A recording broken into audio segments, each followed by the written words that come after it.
በስመ አብ ወወልድ ወመንፈስ ቅዱስ አሐዱ አምላክ። በስመ አብ ወወልድ ወመንፈስ ቅዱስ አሐዱ አምላክ።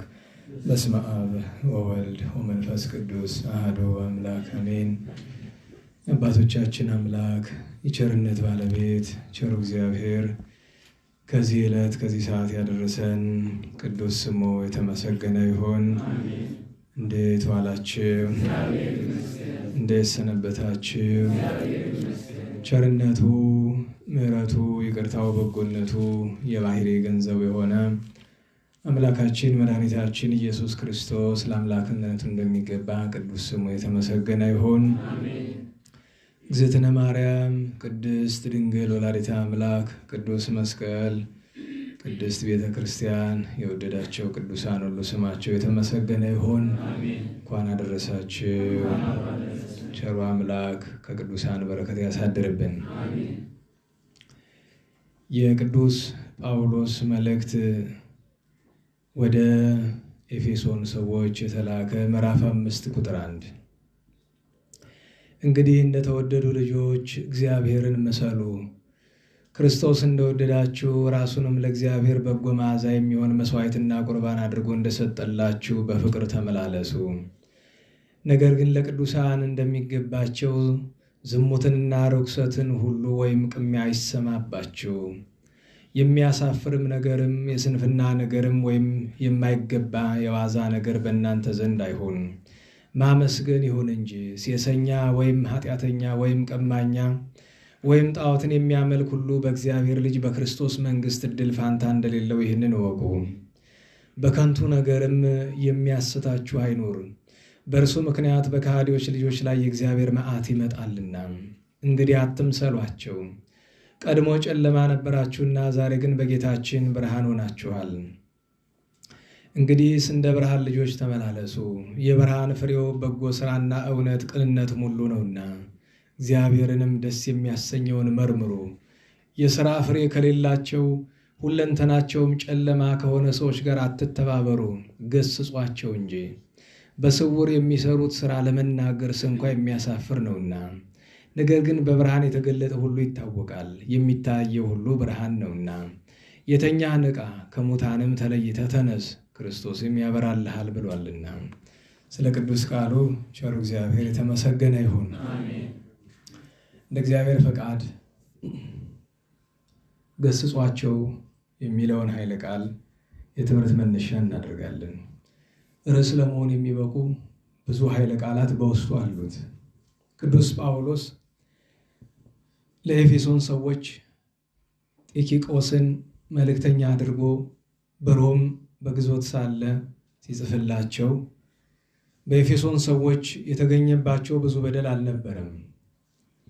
ነገር ግን ቅዱስ ጳውሎስ ኤፌሶን ውስጥ ገብቶ በብዙ ድካም ዮሐንስ እንዳደረገ ወለ ነጎድጓድ በብዙ ድካም አስተምሮ ከገቢረ ኃጢአት ወደ ገቢረ ጽድቅ ከአምልኮተ ጣዖት ወደ አምልኮተ እግዚአብሔር መልሷቸው ስርዓቱን፣ እውነቱን፣ ሃይማኖቱን፣ ምግባሩን፣ ትሩፋቱን አስተምሯቸው ሳለ እርሱ ወጥቶ ወደ ኢየሩሳሌም ሄዶ አይሁድ ተካሰውበት አንድ ጊዜ 2 ዓመት አንድ ጊዜ ከዚያ አነሰ አንድ ጊዜ እዚያ የበለጠ ሲያሳስሩት ኑሮ ወደ ሮም በወረደ ጊዜ ወሬ ይሰማል። ወሬው ምንድነው ቢሉ ቢጽ ሐሳውያን በቆሮንቶስና በኤፌሶን ገብተው ሕዝቡን ለማሳት እየሞከሩ ነው። የቆሮንቶስ ሰዎች ወደ ስህተት አዘንብለዋል። የኤፌሶን ሰዎች ግን እስካሁን ድረስ እውነትን አንለቅም፣ ታጥበን ወደ ጭቃ ተቀድሰን ወደ ርኩሰት አንመለስም ብለው ጸንተዋል አሉት። ስለዚህ የኤፌሶን ሰዎችን ሊያጸና ሊያበረታ የቢጽ ሐሳውያንን ስህተት ሊገልጥ ጥንቃቄ እንዲያደርጉ እንዲያስተውሉ ለመንገር የኤፌሶን መልእክት 6 ምዕራፍ ያለውን ጽፎ ልኮላቸዋል። በዚህ ጊዜ በዙሪያቸው ያሉ ሰዎችን ለመግለጥ ከተጠቀመባቸው ቃላት አንዱ እነዚያ ቢጽ ሐሳውያን ቢጽ ሐሳዊ ማለት ቢጽ ማለት ባልንጀራ ማለት ነው፣ ወይም በጥሩ አነጋገር አማኝ ማለት ነው። ሐሳዊ ማለት ሐሰተኛ ማለት ነው። ታዲያ ሐሳዊ ከሆነ ለምን ቢጽ ይለዋል ቢሉ መስሎ ስለቀረበ። የጥንቲቱም ቤተክርስቲያን መከራ እነ ዲዮቅልጥያኖስ አልነበሩም። እነሱ ክርስትናን ያጠፉ መስሏቸው ከፍተኛ ደረጃ ደርሰውታል። አንድ ክርስቲያን ሲገደል ሺህ እያመነ ያደር ነበረ። አረማውያን ነገስታት ቤተክርስቲያንን ከተውኑ ማጥፋት አይችሉም። የቤተክርስቲያን የጥፋቷ መጀመሪያውም መጨረሻውም አማኝ መስለው በመካከል የተቀመጡ ሰዎች ናቸው። ዛሬም ቢሆን ትልቁ ችግር እሱ ነው። ሳይሆኑ መስለው። ለምሳሌ ፍንጭ ልስጣችሁ። ፕሮቴስታንቶች ታውቃላችሁ አይደለም? በኢትዮጵያውያን ልማድ ጴንጤ የምንላቸው ማለት ነው። አንድ ቡድን አይደለም፣ በጣም ብዙ ናቸው። ከ30 ሺህ በላይ ክፍልፋይ ያላቸው ናቸው በዓለም ደረጃ። ሁሉም ዓላማቸው ጥፋት ነው። ክርስትና ላይ ጥፋት ማምጣት ነው። አብዛኛው አማኝ ህዝቡ እንደዛ ላይ መስለው ይችላል። ያንን የሚያውቁት ጥቂቶች ናቸው። ኢትዮጵያ ውስጥ ለመቶዎች ዓመታት በጣም ብዙ ጥረት አድርገዋል፣ አልሳካላቸው አለ። 20ኛው መቶ ክፍለ ዘመን ሲመጣ ግን በሌሎች ስፍራዎች ሞክረው የተሳካላቸው አንድ ተሞክሮ አለ። እሱም ምን ይባላል? ከውስጥ ገብተህ ተመሳስለህ አፍርስ። በልማድ ነው የሚባለው፣ ተሐድሶ የሚባለው። ሲመጡ ጥሩ አማኝ፣ ንስሐ ገቢ፣ ቆራቢ፣ ትሁት ሆኖ ነው የሚገባቸው። በነገራቸው ላይ ሰውን በሚታይ ነገር አትገምግሙት፣ ማወቅ አለባቸው። በሃይማኖት ጉዳይ በሚታይ ነገር ሰውን አትገምግሙ። እንኳን ሌላ ተውትና ለምሳሌ ነው ያለው ወይ እኔን የሚመስሉ ሰባኪዎች አሉ አይደል? ፊት ለፊት እንደምታዩን አይነት ሰዎች አይደለንም። ሰውን ለማወቅ ከፈለጋችሁ መጀመሪያ ደረጃ መርምሮ ለማወቅ ቅዱስ ጳውሎስ ምን አለ? መንፈሳዊ ሰው ሁሉን ምን ይላል? ይመረምራል፣ እርሱ ግን አይመረምርም። ስጋዊ ከሆንክ ትመረምራለህ፣ ተመርምረህ ትታወቃለህ። ግን መርምሮ ለማወቅ መጀመሪያ ምን መሆን ያስፈልጋል? መንፈሳዊ ሰው። እና እነዚህን ሰዎች ለመለየት ከባድ ሆኗል። በተለይ በ1930ዎቹ 40ዎቹ የነበሩትን መቼም ከ50ዎቹ ከ60ዎቹ በተለይ ከ80ዎቹ ሲከፋ ደግሞ ከ90ዎቹ አጋማሽ በኋላ ፍጹም ተመሳስለው ታስታውሱ ከሆነ በ2000 ዓመተ ምህረት ከቤተክርስቲያን እንዲወጡ ያደረግናቸው ሐሳውያን ወንድሞቻችን ነበሩ። በተሐድሶ ደረጃ በተለይ በኮሚቴነት ደረጃ የነበሩ የምታስታውሱ ካላችሁ አብዛኞቹ መንበረ መንግስት ሰንበት ትምህርት ቤት ላይ ነበሩ ማለት ናቸው። የኛ ጓደኞች የምንላቸው ናቸው። በነገራቸው ለማመን ሁሉ ከብዱ ነበር ለረጅም ጊዜ ለማመን ሁሉ ማለት ነው። ለምን ቢባል ምንም ፍንጭ አይተንባቸው አናውቅም። በተለይ አንደኛው ልጅ ሰባኪ ነው፣ የኛ ሲኒየራችን ነው በመስበክ ራሱ። በኮሚቴ ደረጃ እሱ ዋና ሰብሳቢ ነው፣ ምክትል ነኝ። ለማመን ራሱ በጣም ነው የሚከብድ ነበር እና ለረጅም ጊዜ ሲያገኘኝ ደግሞ ምንድን ነው የሚለኝ? እኔ አሁን እመቤታችን ይክዳል ልትጠረጥረኛለህ ነው የሚለኝ ሁሉ ጊዜ። እኔ እንደዛ እንዴት ታስብኝና በጣም ተቸግሬ ነበር። በኋላ ግን ስህተት የገባኝ ፊት ለፊት ነው ሳይሆን ኖርኩት። እስኪ ዞር ብዬ ልየው አልኩኝና ዞር ብዬ እንዴት ነው ዞር ብዬ ያየሁት? ልጆችን አሰማራሁ፣ የኔ ተማሪዎችን ብስል አይደሉም ብሎ የሚያስባቸውን ማለት ነው። እነሱን ሲያገኛቸው ማት ምንፍቅና ነገራቸው። ቀላል እሱ ነው አያችሁ። ለኔ ሊነግረኝ አይችልም፣ ለአስተማሪዎች ሊናገር አይችልም። የሚገርማችሁ ነገር ቆራቢ፣ ጾመኛ፣ ጸሎተኛ፣ ትሁት። ዛሬ በቤተክርስቲያን እንደምታዩት እንዳብዛኛው ተልመጥማጭ ብዙ ሰባኪ ያለ አይደለም፣ በጥሩ አማርኛ የሚሰብክ ማለት ነው። ልምጥምጥ ማለት እሱ ነው። በነገራችሁ ላይ አማርኛ ማሳመር ስብከት አይደለም። ሰውን ዘለፉ አይደለም። ዘለፋ ቦታ አለው አይደል? እናላችሁ ዘለፋ ቦታ አለው። ግን አማርኛ አስተካክሎ አማርኛ አሳክቶ መናገር ቁም ነገር አይደለም። እና አሁን ቅርብ ጊዜ የመጣ ደግሞ ማለት ሐዲሶቹ የተመሳሰለው መግባቱ ብቻ ሳይሆን አንድ ነገር እያስበላቸው ተቸገሩ። ስለዚህ ከዚህ በኋላ ተብሎ የተሰጣቸው አቋም አለ። አሁን ብዙዎቹ በዚህ ዘመን በተሐድሶ ደረጃ ያሉትን ሰዎች አታውቋቸውም። የማታውቁበት ምክንያት በየትኛውም ስብከታቸው ስለ እመቤታችን በጎ ነገር ይናገራሉ። እቺ የተሰጠቻቸው ተልእኮ ናት። ስለ እመቤታችን ሁል ጊዜ ጥሩ ተናገሩ፣ ስለሷ ዘምሩ፣ ስሟን እየጠራችሁ ዘምሩ። ከቶውኑ የህዝብ ሊነቃ አይችልም። ሁለት ተልእኮ ነው የተሰጣቸው። አንደኛ ስራችሁን ሰርታችሁ እስክትጨርሱ ድረስ አደራ ስሟን በክፉ እንዳታነሱ፣ ተስቷችሁም ቢሆን ስሟን በጥሩ አንሱ ደጋግማችሁ ጥፋታችሁን እስክትጨርሱ ድረስ። ሁለተኛ ህግ ስርዓት ጣሱ ብላችሁ አትናገሩ፣ እየጣሳችሁ አሳያችሁ። እየተደረጋለ አታዩት? ህጉን ስርዓቱን መጣስ ቀላል እንደሆነ አሳያችሁ። በቃ ይህንን ማንም ማስተዋል አይችልም። እዚህ ደጃችን እንኳን ተቀምጣችሁ አታስተውሉትም። የለም አድርገህ አሳየኝ። በነገራችን ላይ የቅድስና መንገዱ ምንድነው? ከምትነግረው አድርገህ አሳይ ያስተምራል። ለቅድስና ለጥፋትም ደግሞ አሁን ይሄው ነው የተያዘው። እና የነዚህን ነገር ሲናገር ቅዱስ ጳውሎስ ምን አለ?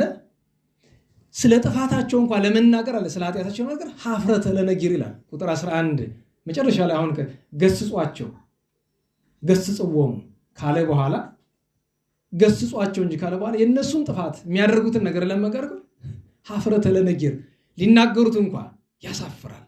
ተደብቀው የሚሰሩት ስራ ለምሳሌ ፖዝ አድርገው እንደዚህ መሆን ይችላል አይደል? ፖዝ አድርገው ከዛ ስትጀምረው ሰዓት እነግርሃለሁ። እና አሁን ይሄን አንዳንድ ሰዎች ብንሰማው ምን አለበት ይላሉ። እነሱ ብቻ አይደለም የሚሰሙት፣ ችግር አይደለም እንደዚህ ተብሎ ሲባል አታስታውሱም? ባለፈው የዚህን አንዱን ጫፍ እዛ ማዶ ያለው ጉባኤ ላይ ተናግሬ የኛን ደብር እንዲህ ብሎ ሰደበብን ተብሎ ተከስሻለሁ ነው ያልኩበት ቦታ ሌላ ነው። እና ምን ለማለት ነው? ቅዱስ ጳውሎስ ሊናገሩት እንኳን ያሳፍራል ስላለ ነው ሪከርድ ራሱ ቆሜ የተናገርኩት። ያሳፍራል ሊናገሩት እንኳን። ለምን ቢባል አይምሮ ደካማ ለሆነ መሸከም ለማይችል ሰው ይሄን ሲሰማ ቀጥሎ እምነቱን ነው የሚጠላ። አስቡት እንግዲህ የሆነ ግለሰብ ለሰራው ቆሻሻ እምነቱን ያ ሰውዬ የሰራው ቆሻሻ ምን ይገናኛል? ሰውየው ከእምነት ጋር ምን ይገናኛል? እና አንዳንድ ጊዜ ብስጭት ምናምን ስታዩብን በተፈጥሮ ብስጭት ስላለብን ብቻ አይደለም፣ እንዲህ ያለ ችግርም ስላለን ይህን ነገር እያወቃችሁ እንቅልፍ ያስተኛል። እንደዚህ ዝም ብሎ ልምጥምጥ ያለ ወገኖቻችን ንስሐ ግቡ፣ እንደዚህ ነው የዚህ ትርጉም እኮ እንደዚህ ማለት ነው ምናምን እንደዚህ አይነት ትምህርት እንድናስተምር ይጋብዘናል። እንዴት ብሎ ወገኖቻችን ከኛ በላይ ደግሞ የተሰወረውን የሚያዩ ቅድስና ያላቸው አባቶች፣ እናቶች፣ ወንድም እህቶቻችን በየበረሃ የወደቁት በየከተማው እብድም ድሃም መስለው የወደቁት ይህን ሁሉ ጉድ እያዩ አንድ ነገር ብቻ እኮ ነው በነገራቸው። ይህንን አይተው ከአቅማቸው በላይ ሲሆን አንዲት ነገር ነው የሚለው ወደ እግዚአብሔር። ምንድናት እሷ? ውሰደን። ሌላ ነገር የላቸውም። ውሰደን በቃ። ማየቱ ራሱ ኖህን ሎጥን አታስታውሱ? አባታችን ሎጥ የት ነበረ? ሰዶም ነው አይደል? የሰዶም 5 ከተሞች ነበራል። ናዳማ፣ ሲባማ፣ ሲባዮ ቃላቸውን እንዳልስታቸው ስም የሚመሳሰሉ እና ሰዶምና ገሞራ 5ቱ ከተሞች። እዚያ ሀገር ውስጥ ግብረ ሰዶማዊ ያልሆነ ብቸኛው ሰው ማን ነው? ሎጥ ነው አይደል? ቅዱስ ጴጥሮስ ምን አለን? ጻድቅ ሰውነቱ በእነሱ መካከል ምንም መፍትሄ ማምጣት አልችልም፣ ግን አንድ ነገር ነበረው፣ ጻድቅ ሰውነቱ ትጨነቅ ነበር። በነገራችሁ ላይ ኃጢአት የሚሰራው ብቻ አይደለም፣ እያየ ምንም አይመስለው እኩል ነው። ሰዶማዊውን እያየ አረመኔውን እያየ ከሃዲውን እያየ ቤተክርስቲያን የሚበድለውን እያየ ስሜት የማይሰጠው ማንም ሰው ቢሆን የዛ ኃጢአት እኩል ተካፋይ ነው። እኩል አልኳቸው፣ በፍርድ ቀን እኩል የሚጠየቅ ነው። እኔ ራሴን በጎ ልሁን የሚባል ነገር በተለይ ኃላፊነት ላለበት ሰው አይሰራም። እና ቅዱስ ጳውሎስ የኤፌሶን ሰዎች መልካም ሆነዋል፣ ነገር ግን የቢጽ ሐሳባን ጫና ስለበዛባቸው ሊያበረታቸው መልእክት ይጽፍላቸዋል። እንዲያውም አንዱ ስፍራ ላይ ምን ብሏቸዋል? ኢኮንክሙ ነግደ ወፈላሴ አይደል? እናንተ እንግዶች መጻተኞች አይደላችሁም፣ ለእግዚአብሔር ለቤተ ክርስቲያን እንግዶች አይደላችሁም። ምን አለ?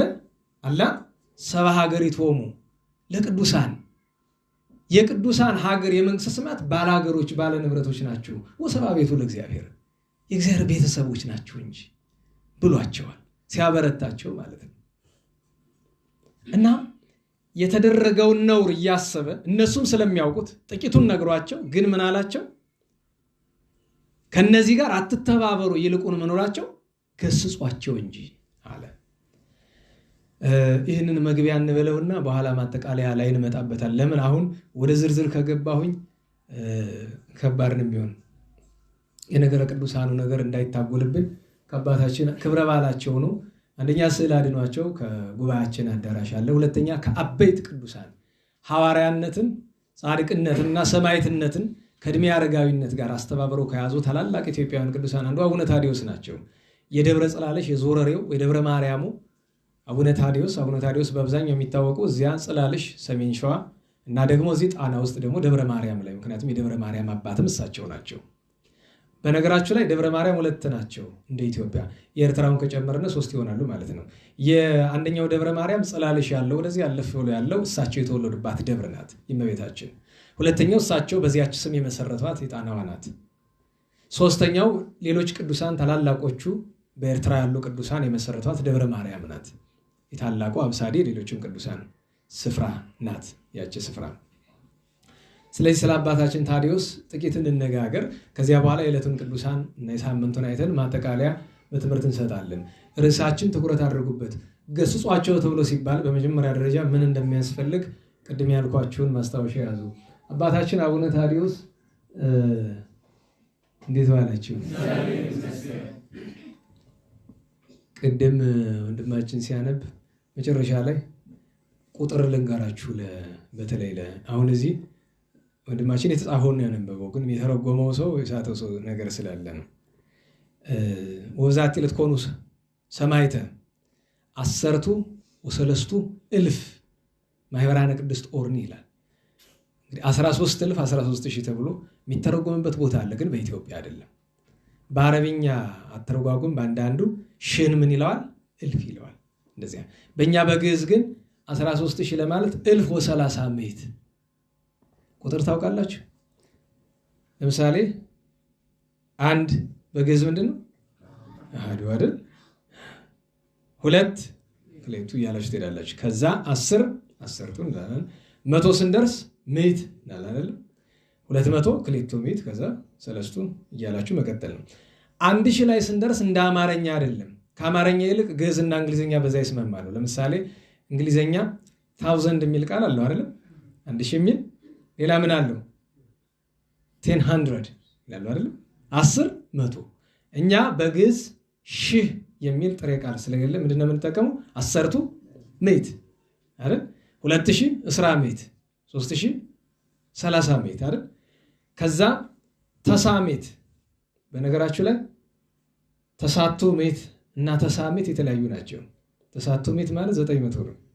ተሳሜት ማለት 9000 ነው።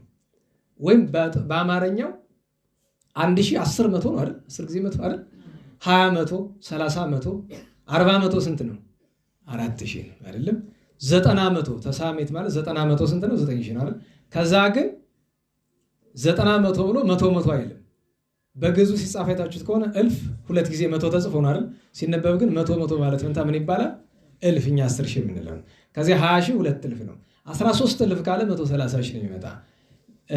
አሁን ሊያጠራጥር የሚችል ነገር ይኖራል። ምናልባት ከቅድስት ኦርኒ ጋር የተሰዉት 13,000 ቢሆኑስ የሚል ሰው ካለ ቅድስት ኦርኒ ለረጅም ዘመናት በ5 ነገስታት ስለሆነ የተሰቃየች አብረዋት የተሰዉት በጣም ብዙ ናቸው። በጣም ብዙ ናቸው። ለዚያ ነው 130,000 የሚሆነው። እሱን በቁጥር ደረጃ ግዕዙን ቢመለከተው እሱ ወንድማችን እንደዚያ ማለቱ አይቀርም። ግን አንዳንድ ጊዜ ደግሞ ፍርሃት አለ። የተጻፈችውን ማንበብ አለ በቤታችን። ለምን ቢባል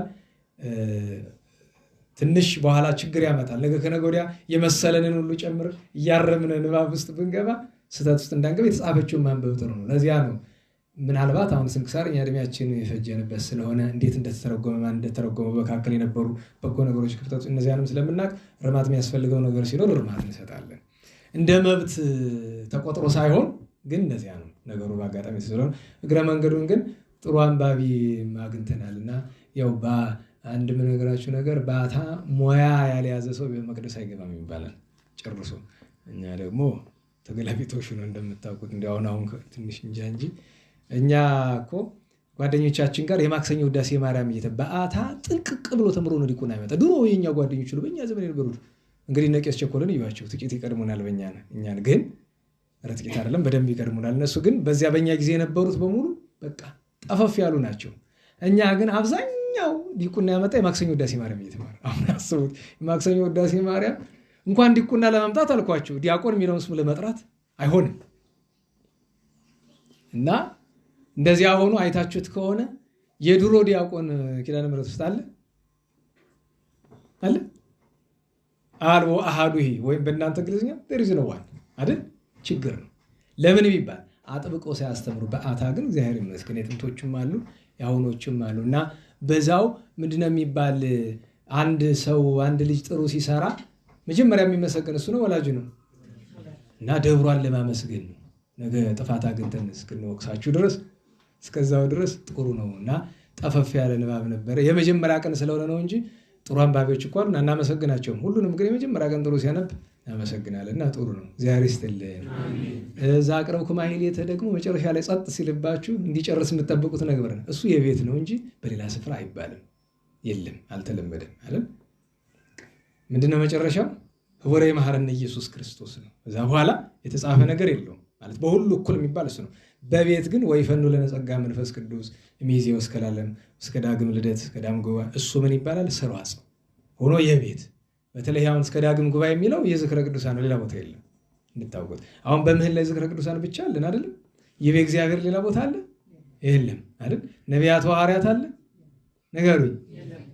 እንኳን ሌላ ይቅርና ህዝብ ቅዱሳን አለ የለም። በማሕሌት ቀለም ውስጥ ይኖራል እንጂ በማህረና ውስጥ ይሄ የኛ የቤት ቀለም ይባላል። የዝክረ ቅዱሳን ቀለም።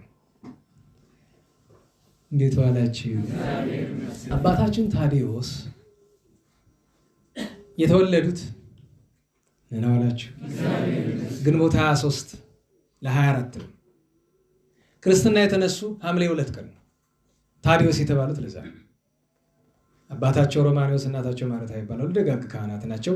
የእነ አቡነ ተክለ ሃይማኖት አጎት እንደዚያ ናቸው፣ ዘመድ ናቸው። ተወልደው በ5 ዓመታቸው አቡነ ታዲዮስን ለሕይወት ብነ በጽዮን ሰጧቸው። ሕይወት ብነ በጽዮን ማለት የቅዱሳን ሁሉ መምህር ነው። የአቡነ ተክለ ሃይማኖት መምህር ማን ነው? ሕይወት ብነ በጽዮን ማን ነው ስሙ? አረበሉት አማርኛው በጽዮን ሕይወት አለን ተደረገልን ነው አይደል? የአቡነ ቀውስጦስ መምህር ማን ነው? ተናገሩ። እሱ ነው ራሱ። ኧረ በሞቴ የአቡነ ታዲዮስ መምህር ማን ነው? ታላቅ ቅዱስ ካህን ነበረ። ምናልባትም ከ30 ላላነሱ ቅዱሳን እዛም በላይ ለሚሆኑ መምህር ነበር ይባላል። የተቀደሱ እንዲሆኑ አድርጎ ያሳደጋቸው እና አስተምሮ አሳድጓቸው አቡነ ታዲዮስን ወላጆች መጥተው ሚስት አጭተው እናጋባ ሲሉ ልጅ አምልጥ ብሎ ታዲዮስን አስመለጠ። እዛ አታገኙትም እሱ የክርስቶስ ሙሽራ ነው ያትድከቡ ብሏቸዋል። የሚገርማችሁ ነገር በቅዱሳን አረገ ትውልድ ውስጥ ለረጅም ጊዜ ሳይመነኩሱ ከቆዩ ቅዱሳን በጣም ትልቁ አቡነ ታዲዮስ ናቸው። አቡነ ታዲዮስ የ60 ዓመት ሽማግሌ ሆነው አልመነኮሱም። ያልመነኮሱበት ምክንያት ምንድን ነው? የሚያመነኩሳቸው አጥተው። የዛን ጊዜ በሸዋ ምድር እኮ ምንኩስና ብርቅ ነው የነበረ። በሰሜኑ ኢትዮጵያ ነው በጣም የነበረ ምንኩስና። በ60 ዓመታቸው አቡነ ተክለ ሃይማኖት መጥተው ነው ያመነኮሳቸው። ግን እስከ 60 ዓመታቸው ቆባ አይኑር እንጂ ቅድስናው፣ ጾሙ፣ ጸሎቱ፣ ትሩፋቱ፣ አገልግሎቱ ግን ሞልቷል። ከቅድስና ደርሰው ነው የመነኮሱት። ከዚያ ለአገልግሎት ከሰሯቸው ነገሮች ጥቂቶችን ብቻ እንጥቀስላችሁ። አቡነ ታዲዮስ እንግዲህ ሐዋርያ ናቸው ብለናል። እንዴት ዋላችሁ? ለምሳሌ ከሐዋርያነታቸው አንድ ምሳሌ ልጥቀስላችሁ። ከአባታችን ተክለ ሃይማኖት ጋር እያሉ ጻድቁ ተክለ ሃይማኖት ጋር በደብረ አስቦ ዛሬ ደብረ ሊባኖስ የሚባለው አካባቢ እያሉ አንድ ቀን በጸሎት ላይ ሳሉ አስቀድሞ አቡነ ታዲዮስ እዚያ ሄደው የሰሩት ታምር አለ። ግን አንዲት ርግብ ትመጣና አቡነ ተክለ ሃይማኖት ላይ ታርፋለች እና ምን ሆነሽ ነው ብሎ ሲያት ከክንፏ ላይ ጽሑፍ አለው። አባቴ ወይ ናና አድነኝ የምትል ጽሑፍ አላት። ከታች የጸሐፊው ማንነት ተገልጿል። አኖሪዎስ ይላል። ታላቁ አኖሪዎስ ሊሰብክ ሄዶ ወደ ጽጋግ ወደ ደቡብ ምዕራብ ወደ ደቡብ ምስራቅ ኢትዮጵያ አካባቢ ሄዶ ይዘው ደብድበው አስረውታል። ስለዚህ ናና አድነኝ ለሕዝቡም ለእኔም ና የሚል መልእክት ነው። አቡነ ተክለ ሃይማኖት ከበዓታቸው የሚንቀሳቀሱበት ጊዜ ስላልሆነ በጊዜው አርጅተው ነበረ። በበዓት ተከተው ነበር። አቡነ ተክለ ሃይማኖትና ታዲዮስን ጠርተው ልጅ በላሁን የሐዋርያነት ስራ ጀመረ፣ ሂድ ሰብከህ ሕዝቡንም ልጅ አኖሪዎስ ወንድም አኖሪዎስንም ማድን ብለው ይልኳቸዋል። ሄዱ፣ ሰበኩ። አቡነ አኖሪዎስን ያሰራቸው አገረ ገዢው ንጉሱ ወይም ህዝቡን የሚያስተዳድረው ምልክት ካላሳየኝ እኔ አላምንም። ለምሳሌ ልጅህ ህመምተኛ ነው አድንልኝ አለ። ልጁን አዳኑለት። በዚህ ምክንያት አቡነ አኖሬዎስ ተፈቱ፣ ህዝቡ አመነ። በመካከል ግን የሚመጣበት አንድ ሰው ነበረ። ይሄ የሚመጣበት ሰው እስላም ነው። በዚያ ላይ እንግዲህ ለበጎ ነገር በሰንበት ላይ ደብረ ዘይት ይባላል አይደል? ለክፉ ደግሞ በገደል ላይ ጥላ ይባላል አይደል? ገደል ላይ ጥላ ጨምሩበት። የገደል ራሱ ጨለማው ይበቃዋል፣ እዚያ ላይ ጥላ ደግሞ። ይሄ ሰው በጣም የተማረ ጠንቋይ፣ ታውቃላችሁ፣ ብዙ ጊዜ ጠንቋይ ተንኮል ነው እንጂ ሌላ አይማርም ይባላል። ይሄ ግን በጣም የተማረ ነው። ከመማሩ የተነሳ ከቁርአንም እየጠቀሰ ኢብን ከመጽሐፍ ቅዱስም እየጠቀሰ በጣም ተከራከረ እና በመካከሉ እንዲያውም እኮ የእናንተ እምነት ግመል በመርፌ ቀዳዳ ታሳልፋችሁ። የሚገርማችሁ የእግዚአብሔር ስራ ስማቸው ማን ነው? ታዲዮስ ነው። ስም ይመርሃ በግብር ነው። የኛ ደግሞ ችግር ነው እንደምታውቁት። ማሞ ሌላ መታወቂያው ሌላ ነው። የኛ ደግሞ አይደለም። እንግዲህ ማሞ ዛሬ አልመጣም፣ የለም ችግር የለውም እንጂ ማሞ የሚባል ጥሩ ደግሞ ዲያቆን አለ በዚያ ማለት እና እግዚአብሔር ስማቸውን ከግብራቸው ማያያዝ ሲፈልግ ጥቅስ ጠቅሶ እንዲህ የሚል ጥቅስ እኮ አለ፣ ግመል በመርፌ ቀዳዳ የሚል ብሎ አለ እና አይሆንም እያልክ ነው አሉት። አዎ እንዴት ብሎ ይሆናል አለ። እንግዲህ አውስ አለ። የሚገርማችሁ ነገር ግመልና ልክ እንደ ቅዱስ ታዲዮስ እንዳወራ ግመልና መርፌ ያስመጥተው ሲያሳልፉ ግመሎቹን ከና እንትኖች አንድ ሲያይ ምታት፣ ሁለት ሲያይ ሶስት ሲያይ እስከ 28 ግመል አሳለፉልን። እንግዲህ ልብ በሉ ቅዱስ ታዲዮስ አንድ ግመል ነው አይደል አወራው። እስከ 28 ሄዱ። ኋላ ጠንቋዩ አመነ። እዚህ በላይ ምልክት አልፈልግም ብሎ ወድቆ ነው ያምኛለሁ በክርስቶስ ያስተምሩኛል። የሚገርመው መቼስ ክፉ ዛፍ የሚያፈራው ክፉ ፍሬ አይደለም። ሙሳ የሚባል ልጅ አለው። በጭራሽ እንዴት ትታለላለህ የኔ አባት አይደለም 28 100 200 ቢሆን ምታት ይሆን የለ ብሎ አለ። ምታት መሆኑን ግመሊቱ ትንገርህ አሉት አቡነ ታዲዮስ። ዞር ብላ ምን አለች ይባላል? ግመል ምን ትላለች ስትራገጥ? ባት ትላለች ይባላል አይደል? ገደለችው፣ እሳት ውስጥ ገባ። ከዛ አባቱ መጥቶ ልጄን ያድኑልኝ ያስነሱልኝ ከሞት በፈጣሪው ስልጣን እባክዎትን፣ በዚያውም አለ ቀሪው ህዝብ እንዲያምን አለ። አይ ዋናው ምክንያት እንኳን የመጀመሪያው ነው የልጁ መነሳት ነው፣ ግን እግረ መንገዱን ጥቅም አለው አላቸው። አይ እግዚአብሔርም እንዲመሰገን እሱም ትንሽ እንዲቆነጠጥ 1-3 ቀን ይቆይ ግድ የለም። እዛው ሄዶ እሳት ውስጥ የሚገባ ትንሽ ያስፈልገዋል፣ ለእግዚአብሔር ክብር የማይገባ ሆኗልና። እሱም 3 ቀን ተቀጥቶ አባቱም 3 ቀን አዝነው በ3ኛው ቀን የጌታችን ኢየሱስ ክርስቶስን ስም ጠርተው ከሞት አስነስተውታል። የሚገርማችሁ ከአባቱ ይልቅ እሱ ቀምሶ ስለመጣ የሀገሩ ሊቀ ካህናት አድርገው ሙሳነቱን ወደ ሙሴነት ለውጠው አባ ሙሴ ተብሎ የሀገሩ ሊቀ ካህናት ሆኖ ተሾሟል። ከዚያ ከአቡነ አኖሬዎስ ጋር ተመልሰው መጥተዋል ይባላል። እንዲህ እያደረጉ በሐዋርያነት ብዙ ስራ ሰርተዋል። ገድለ አቡነ ታዲዮስ አለላቸው። የሚገርመው ነገር አንድ ትርፍ ገድለ አቡነ ታዲዮስ አለኝ፣ ግን ሌላ ትርፍ ገድል ሲኖረኝ ይሰጣል። እሱን ግን እምቢ አለኝ። እሱ ብቻ አይደለም ደማቸው የፈሰሰበት እምነት አለኝ፣ እሱን ለመስጠት እምቢ አለ። ሌላም ነገር ይህን ስላድኖም ሰጥቻችሁ አይደለም አደራ።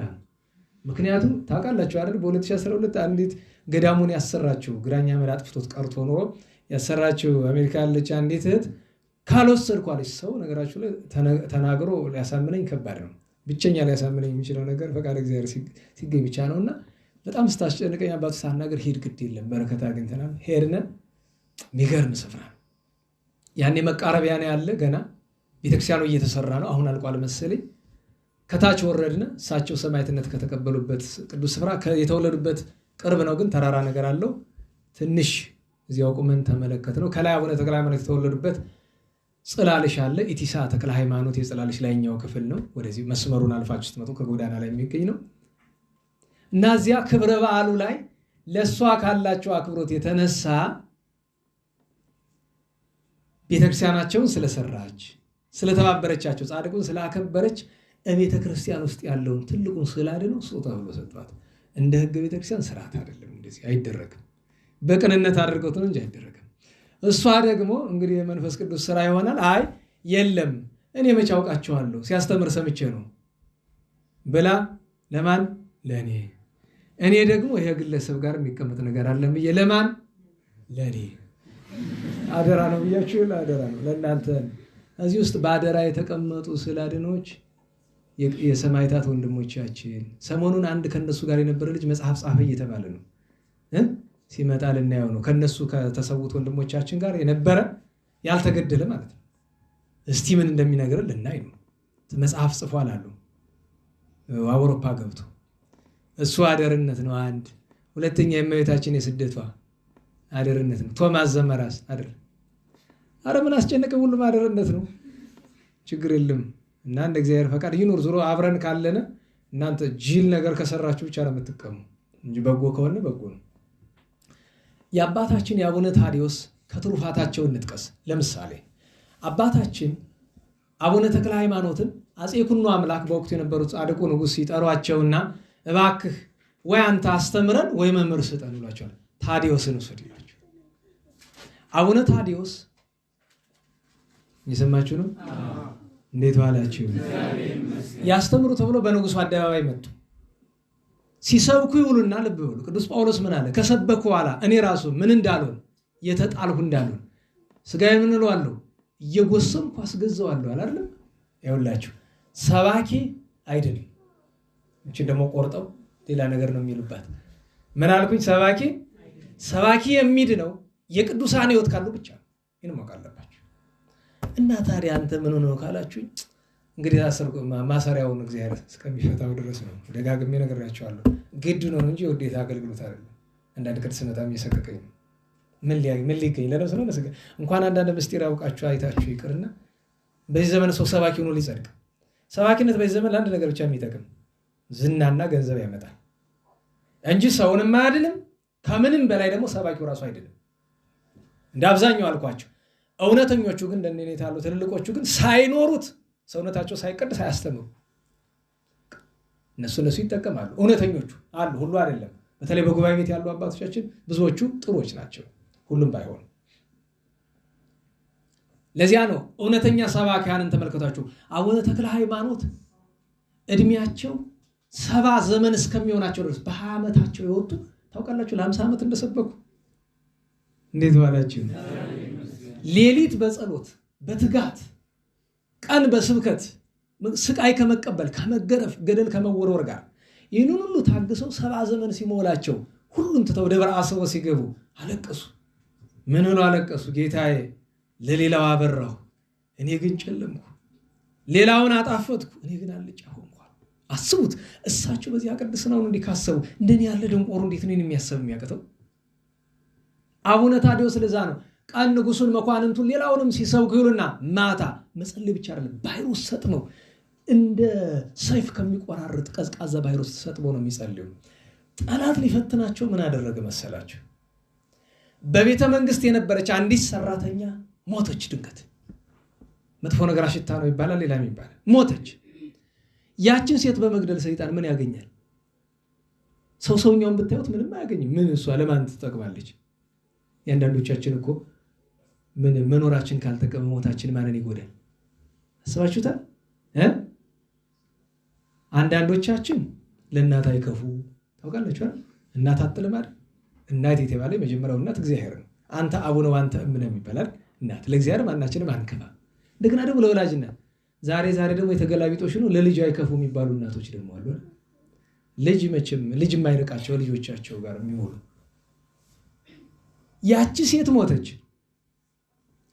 ያዘኑ ሰዎች አቡነ ታዲዮስን መጥተው ከንጉሱ ተካሰው እባክህ ያስነሳልን ይሄ ቅዱስ ሰው ብለዋል። ታምር አድርገው ውዳሴ ከንቱ እንዲመጣ ነው። አቡነ ታዲዮስ እሷን ማስነሳት ፈልገዋል። ውዳሴ ከንቱ ፈርተዋል። ምን አደረጉ? እሷን አስነሷት። ሊመሽ ሲል ማታ ለጸሎት ልግባ ብለው ገቡ። ለጸሎት መግባት ጠፍቶ ሄዱ።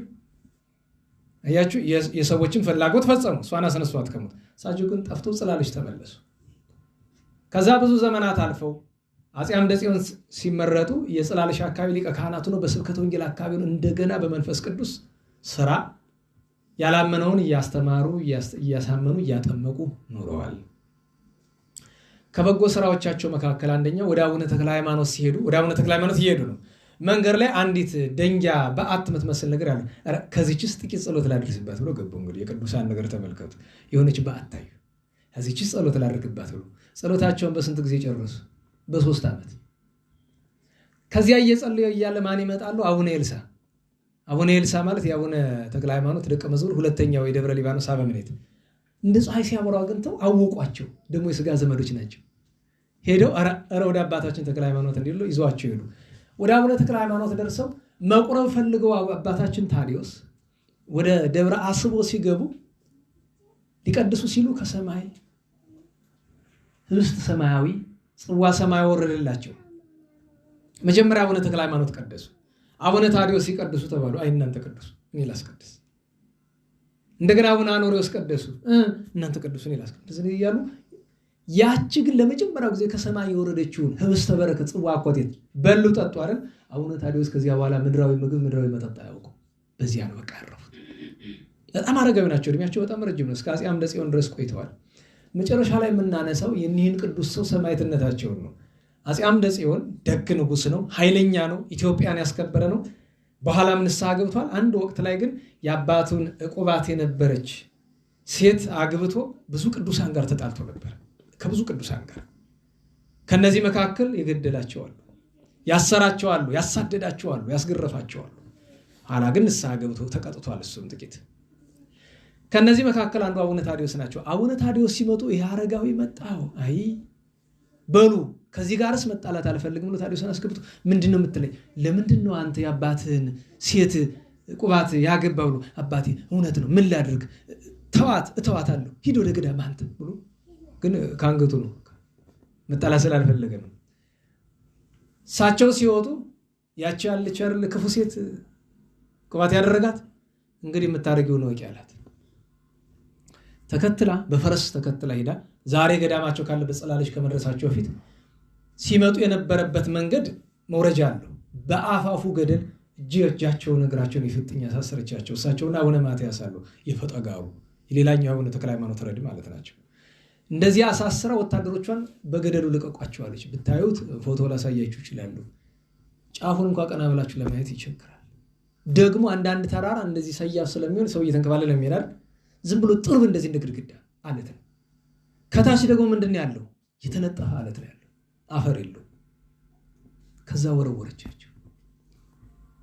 የሚገርማችሁ እግዚአብሔር ውቢት የምትባል እኔ በጣም የገረመኝ ነገር ውቢት የሚባል ስም በዛ ዘመን መኖሩ ነው። የአማርኛንም እድሜ እንድታውቁት በዛው ጥሩ ነው። እንደዛ የምትባል ደግ ባል ያላት በትዳር የምትኖር ሴትን መልአከ እግዚአብሔር በራእይ ተነጋግሮ ሂዱ እባካችሁ ስጋቸውን ሰብስቡ ተብሎ ቢሄዱ ምኑን ከምን ያደርጉት? ራስ እንኳን በአንድ ስፍራ አልተገኘም፣ ተበታተኑ። እጅ እጣት አንድ ቦታ ያን ሁሉ ለቅመው ዋሻለች። እዛ ገብታችሁ አቤት ያለው መዓዛ። እኔ አንዳንድ ነገሮች እሺ ብሎ አይሸቱ። በነገራችሁ ላይ አንዳንድ ማለት ለቅዱሳን ብቻ ነው። ለኃጢአተኛ ሰው የሚገለጥ ነገር በጣም እንደው ክብሩ ከፍ ያለ መሆን አለበት። መዓዛው እንኳን ይቅርና ወርደውታች ሁለት ነገር ታገኛላችሁ። ጭቃ አለ፣ ጸበል አለ። ጸበሉ የሚወርድ ወንዝ ነው። ሄዶ ግን ቦታ ይጠራቀማል። እዚያ ላይ ወርዳችሁ ስርየተ ኃጢአት የሚሻ ሰው ለካህን ተናዞ ሄዶ ታዲዮስ ወማትያስ ተሰሃሉኒ ይቅር በሉኝ እያለ 3 ጊዜ ብቅ ጥልቅ እያለ ይጠመቃል እዚያ ስፍራ ላይ። ከዚያ አለፈሉ ቀጥሎ የሚሄድ ምንድነው? ጎድጓዳ ስፍራ አለ። ስጋቸው መጀመሪያ ላይ ወድቆ ደማቸው ፈሶ ረግቶ የተገኘበት ቦታ ያ ቀይ የሚመስል ከዘመን ብዛት ደግሞ ወደ መጥቆር ሄደ ጭቃ ነገር ሰርቷል። እሱ ነው እምነት ማለት እንግዲህ እኛ ይዘነው የምንመጣው። እሱ ራሱ ሌላ ነገር ነው የሚሸጥ። አሁን የዋልካ ጠረን ታውቃላችሁ? ኖርማል ጠረን ያ ሌላ ነው። እነዚያ ደማቸው ፈሶ አጥንታቸው ተከስክሶ እነዚያ ባልና ሚስት ደጎቹ መጥተው በክብረ ገነዘው ዋሻ ውስጥ ከተቷቸው አፄ ዳዊት በነገሱ ጊዜ ስጋቸውን አፍልሰው ወደ ከተማቸው ወስደዋል። ዛሬ አቡነ ታዲዮስና የአቡነ ማትያስ ክቡር ስጋቸው የት እንዳለ አይታወቅም። ምክንያቱም አፄ ዳዊት አፍልሰው ወደ ከተማቸው አስገቡት ተባለ። የአፄ ዳዊት ከተማ ዛሬ ወዴት አለ? አንዱም ከተማቸው አዲስ አበባ ነው አይደል? በራራ እና አላችሁ አዲስ አበባ ትናንት የተመሰረተች የሚመስለው ሰው አለ። ብቻ ታሪክ የምታነቡ ሰዎች ከናቸው አዲስ አበባ ጥንት የአፄ ዳዊት ከተማ ናት። በራራ ትባላለች። እና አራዳ ጊዮርጊስ ታውቃላችሁ? ገነተ ጽጌ አራዳ ጊዮርጊስ ሲቆፈር የተገኘውን ነገር ለነገሩ አታነበው። እግዚአብሔር ይስጣችሁ። በጣም እኮ ወርቅ የሆነ ጭንቅላት አያስብ፣ አይጨነቅ፣ አያነብ አይደል? እውነቴን ነው። ታሪክ እኮ ጥሩ ነው፣ መድኃኒት ነው። እና ለሁሉም እኒህ ጻድቅ ቅዱስ ሰው እንዲሁ ነው በሰማዕትነት አለፉ። አረጋዊ እድሜያቸው ከመቶ በላይ ወደ 130 አካባቢ የተጠጋ ትልቅ አረጋዊ ቅዱስ ናቸውና እግዚአብሔር አድሎን እንግዲህ የገዳማቸው የዋናው ገዳማቸው የደብረ ጽላልሽ ስላድኖ ነው። እዚያው ገዳሙ የነበር ማለት ነው። እዚያው ገዳሙ እና እኔ አንዳንድ ጊዜ ምን ታስባላችሁ? እግዚአብሔር ስራውን ሲሰራ ጎዳናው ብዙ ነው። ምክንያት ይፈጥራል። አንዳንድ ብዙ ምክንያት ይፈጥራል እንጂ እንግዲህ የፈቃዱ ነው ብዬ አስባለሁ። እና ሁል ጊዜ ወር በገባ በ29 ልናስባቸው ልናከብራቸው ይገባል። ሽቶ አልቆ ነው ትንሽ አለው። በነገራችሁ ላይ እንደኛው ሀገር ሽቶ መስሎት ሲረጨው አለ ነው አለ። ስንት እንደተገዛው ቃል የሽቶ እንጂ እኔ ስንት አለ 35,000 ብር ነው የተገዛ። በኋላ ነው የሰማሁኝ እኔም ራሱ እና ዛሬ በኋላ ጉባኤ ሲጨርስ እንግዲያው ስላድኖ እንድትረጨው ዛሬ ያስፈልጋል። ለምን ያ ለዚያ ተብሎ ስራዬ ተብሎ ነው። በነገራችን ላይ ብራንድ ተብሎ ለስላድኖ ተራ ሽቶ አይሆንም ብለው ውጭ ያሉ ወንድሞች ያመጡት እህቶች ያመጡት ነው። እግዚአብሔር የጻድቁን በረከት ያሳድርብን። ሌሎች የዛሬ ቅዱሳንን ስማቸውን እናውሳ። ሁለተኛው ዛሬ ትልቁ ጻድቅ በቤተክርስቲያናችን ኢትዮጵያዊ አባታችን ገብረ ናዝራዊ ናቸው። ታስታውሱ ከሆነ ታኅሳስ 5 ገብረ ናዝራዊ የሚል አንብባችኋል። ሁለት ናቸው በጣም የሚታወቁ ገብረ ናዝራዊዎች፣ አብይና ንዑስ ይባላሉ። የዛሬው ትልቁ አባት አባ ገብረ ናዝራዊ ናቸው። ሁለት መጠሪያ አላቸው። አንደኛ ዘቃውንት ይባላሉ፣ ሁለተኛ ዘደብረ ሐራይክዋ። ቃውት ወይም ቃውት ካለ እሱ የተወለዱበት ነው ሸዋ። ደብረ ሐራይክዋ ወይም ደብረ ሐሌሉያ ካለ ትግራይ ነው። ገድላቸውን የፈጸሙበት ቅዱስ ስፍራ ነው። ስላድኗቸው የምትለዩት ዘንዶ ይዘው ትልቅ ተራራ እየወጡ እንደ አቡነ አረጋዊ እሳቸው። አንዳንድ ሰው የሁለቱን ያምታተዋል። የአቡነ አረጋዊና የአቡነ ገብረ ናዝራዊ አንደኛ በእድሜ ዘመንም በመካከላቸው የ750 ዓመት ልዩነት አለ። ታሪክ ግን የሚያመሳስላቸው ምንድነው? ሁለቱም ወደ ተራራ የወጡ ወደ ተመሳሳይ ተራራ አይደለም። እኛኛው ዳሞ ነው፣ እኛኛው ደብረ ሐራይክዋ። ደብረ ሐራይክዋም አልነበረም ስሟ ጥንት። ደብረ ሐራይክዋ የተባለችበት ምክንያት ለምሳሌ ደብረ ዳሞ ጥንት ማን ነው ገዳሙ? መጀመሪያ ስሙም አይታወቅም። ኋላ አቡነ አረጋዊ በዘንዶ ጅራት ላይ ተይዘው ወጡና ደስ ሲላቸው ምን አሉ? ሃሌሉያ ለአብ፣ ሃሌሉያ ለወልድ፣ ሃሌሉያ ለመንፈስ ቅዱስ አሉ አይደለም? በዚህ ምክንያት ምን ተባለ? ደብረ ሃሌሉያ። በኋላ አፄ ገብረ መስቀል ቤተክርስቲያን እመቤታችን ሰርቶላቸው ለሰራተኞች መውረጃ ደረጃ ሰርቶ ነበርና ይህን ደረጃ ምን ላድርገው? ይኑር ይፍረስ አላቸው። ወልድየ ዳሂምሞ ደርምሰው እንጂ ምን ሊያረግ ገመድ ይበቃናል አሉ። በዚያ ምክንያት በዳሂምሞ ምን ተባለ? ደብረ ዳሂሞ። በጊዜ ሂደት ህጠፋችና ዳሞ። ይሄኛው ደግሞ ወጥተው ምን አሉ? እስመ ሐረያ እግዚአብሔር ለጽዮን ወአብደራ ከመ ትኩኖ ማኅደሩ አሉና ዛቲ እቲ ምዕራፌ ለዓለም አሉ። ቀጥሎ ምን አንዳናት ቃላ ዘየ አሐድር ኧረ በሞቴ ኧረ ዲያቆናት በእናንተ ሞት የኔ ሞት ቀሎባችሁ ከሆነ በሞታችሁ ስትሞቱ ዘየ አሐድር ኧረ ተናገሩ እና ኧረ ንስሐ አልገባችሁም እንዳትሞቱ። ዘየ አሐድር እስመ ሐራይክዋ ደብረ ሐራይክዋ አለ። እስመ ሐራይክዋ ስላሉ መልአከ እግዚአብሔር ይቺ ደብረ ሐራይክዋ ትባላለች። ይመርጫታለሁ እንደማለት እኮ ነው። ደብረ ሐራይክዋ የመረጥኳት ተራራ። እኒህ ቅዱስ ሰው ሸዋ አካባቢ ተወልደው በነገራችሁ ላይ አባታቸው ከሳቸው በፊት በቅቶ ነው ያረፈ። መጀመሪያ ህጋዊ ሰው ነው በዓለም የሚኖር 7 ልጅ ወለደ። ከነዚህ አንዱ ገብረ ናዝራዊ ናቸው። በክርስትና ጊዜም ራሱ አባታቸውን ያወጣው አባታችን አቡነ ገብረ ናዝራዊ ሲመንኑ አባታቸው ዮሐንስ ሞቶ መነነ። ከብቃቱ የተነሳ የመንንበት ገዳም አበምኔቱ ነው ነበረ። እንዲያው አባ ዮሐንስ ማለትም የአቡነ ገብረ ናዝራዊ አባት አርፎ ከተቀበረ በኋላ የአቡነ አብየ እግዚእ ረድ የነበሩት አቡነ ዳንኤል ታላቁ አባ ዳንኤል በገዳም ሳሉ ሁለቱ ተገናኙ። አቡነ ገብረ ናዝራዊና አቡነ ዳንኤል የተገናኙበት መንገድ ምንድነው? አቡነ ገብረ ናዝራዊ የጥምቀት በዓል ሲከበር የትናንት ታሪክ ልብ ብሏል። መጨረሻ ላይ ስለ ጥምቀት የሚናገር ኃይለ ቃል አለ አይደል? ብርሃነ ከሰማይ እንደወረደለት የሚያሳይ እሱ ታሪክ ነው። የጥምቀት ቀን ገና አባ ገብረ ናዝራዊ አበምኔትነት ሳይሾም እባክህ የጥምቀት ቀን ማዩን ባርክልን አሐዱ አብ ቅዱስ ብላሉት። አሐዱ አብ ቅዱስ ብሎ ሲባርክ ከሰማይ እንደ መብረቅ ብርሃን ወርዶ እዚያው ተተክሎ ቀረ። ከሰማይ ወደ ምድር የብርሃን ምሰሶ ወርዶ ቀረ እዚያው ላይ። ያንን እያደነቁ ጌታችን ኢየሱስ ክርስቶስ ተገልጦ ተነጋገራቸው። ይህንን በበዓት ያሉት የአቡነ አብየ እግዚእ ረድ የነበሩት ያን የአቡነ አብየ እግዚእ አርፈዋል። አባ ዳንኤል አይተዋል። ከዚያ ወጥቶ ሲሄድ መነኮሳት ይመጡን አባታችን በዚህ ገዳም ማን እንዳለ ታውቃለህ? አለ ገብረ ናዝራዊ። ማን አለ አላቸው። አባ ዳንኤል የሚባል ካህን አለ።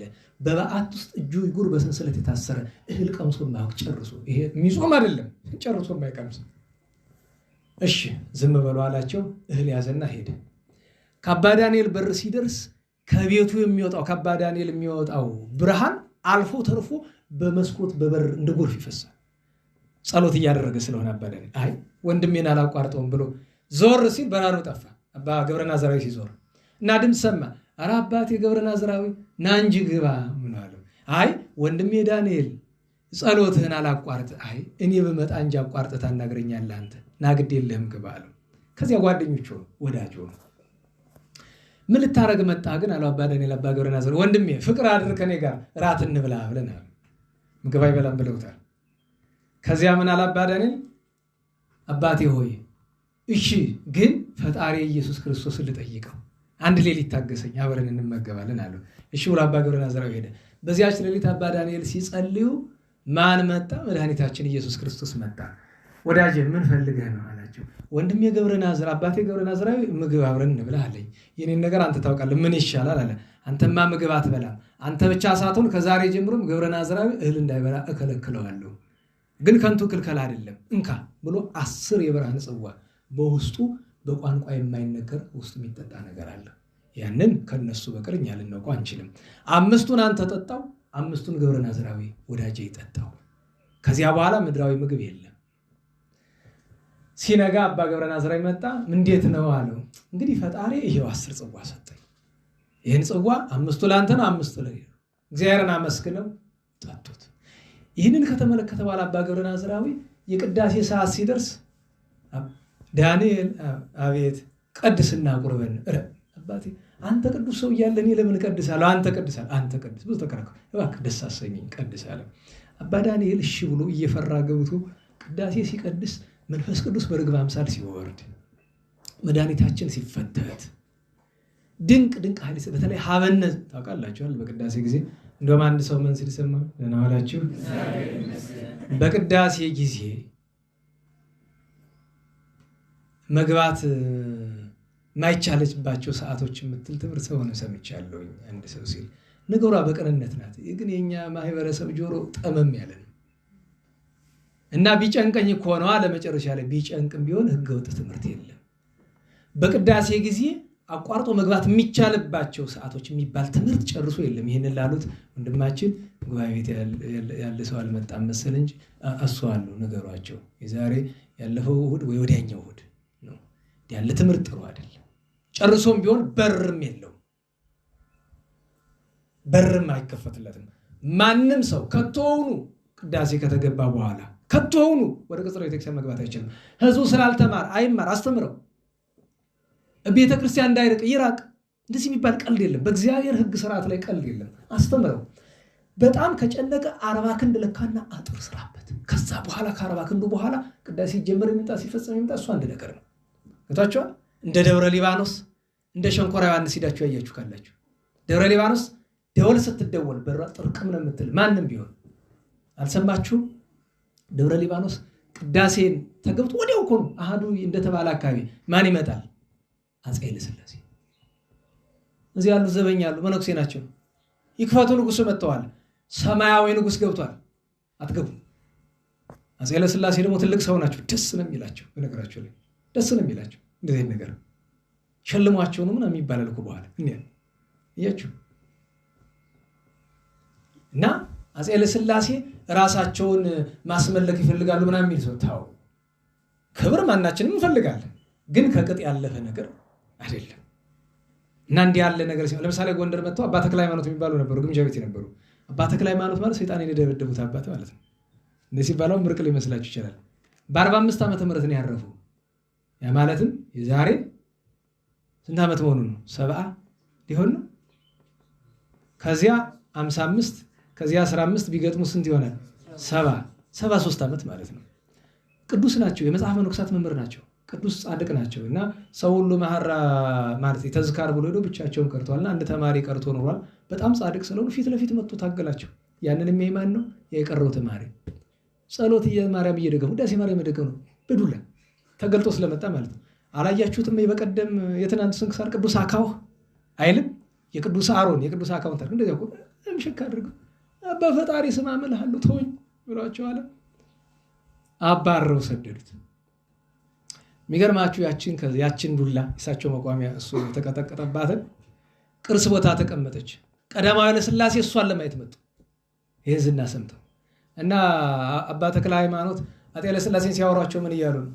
ጃንሆይ ንጉሠ ነገሥት ምናምን እያሉ ነው። አይደለም አንተ ምን ፈልገህ ነው የመጣ ሰው ማለት ለምድራዊ ነገር ግድ የላቸውም። ንጉሡስ እንዲህ ያለ ነገር ይገባቸዋል። አባታችን ልባረክ ብዬለን ደግሞ የመጣ በሰይጣን ፈረስ ነው አሉ። እንዴት በሰይጣን ፈረስ ተቀመጠ? ሰይጣን ፈረስ የሚሉት ምን ነው? አውሮፕላን ነው። እንዴት ዋላችሁ? የሰይጣን ፈረስ ነው የሚሉት። ስለዚህ አውሮፕላን ብርቅ አይደል ነበር። ደግሞ በዛ ትቀመጣለህ። በሰይጣን ፈረስ አትቀመጥ፣ ጥሩ አይደለም። እነዚህ ኋላ ምን አላቸው ይባላል? አያያዝህን አሳምር፣ ጥፋት በገዛ እጅህ እንዳይሆን። በቃ ምንም በቃ ኩታራ እንደሚያወሩን የሚያወራቸው እንደኛው ደግሞ ደስ እያላቸው የሚሰሙ ለምን የክፋት አይደለም። ይሄ በቃ እንዲህ ናቸው። በቃ አለቀ።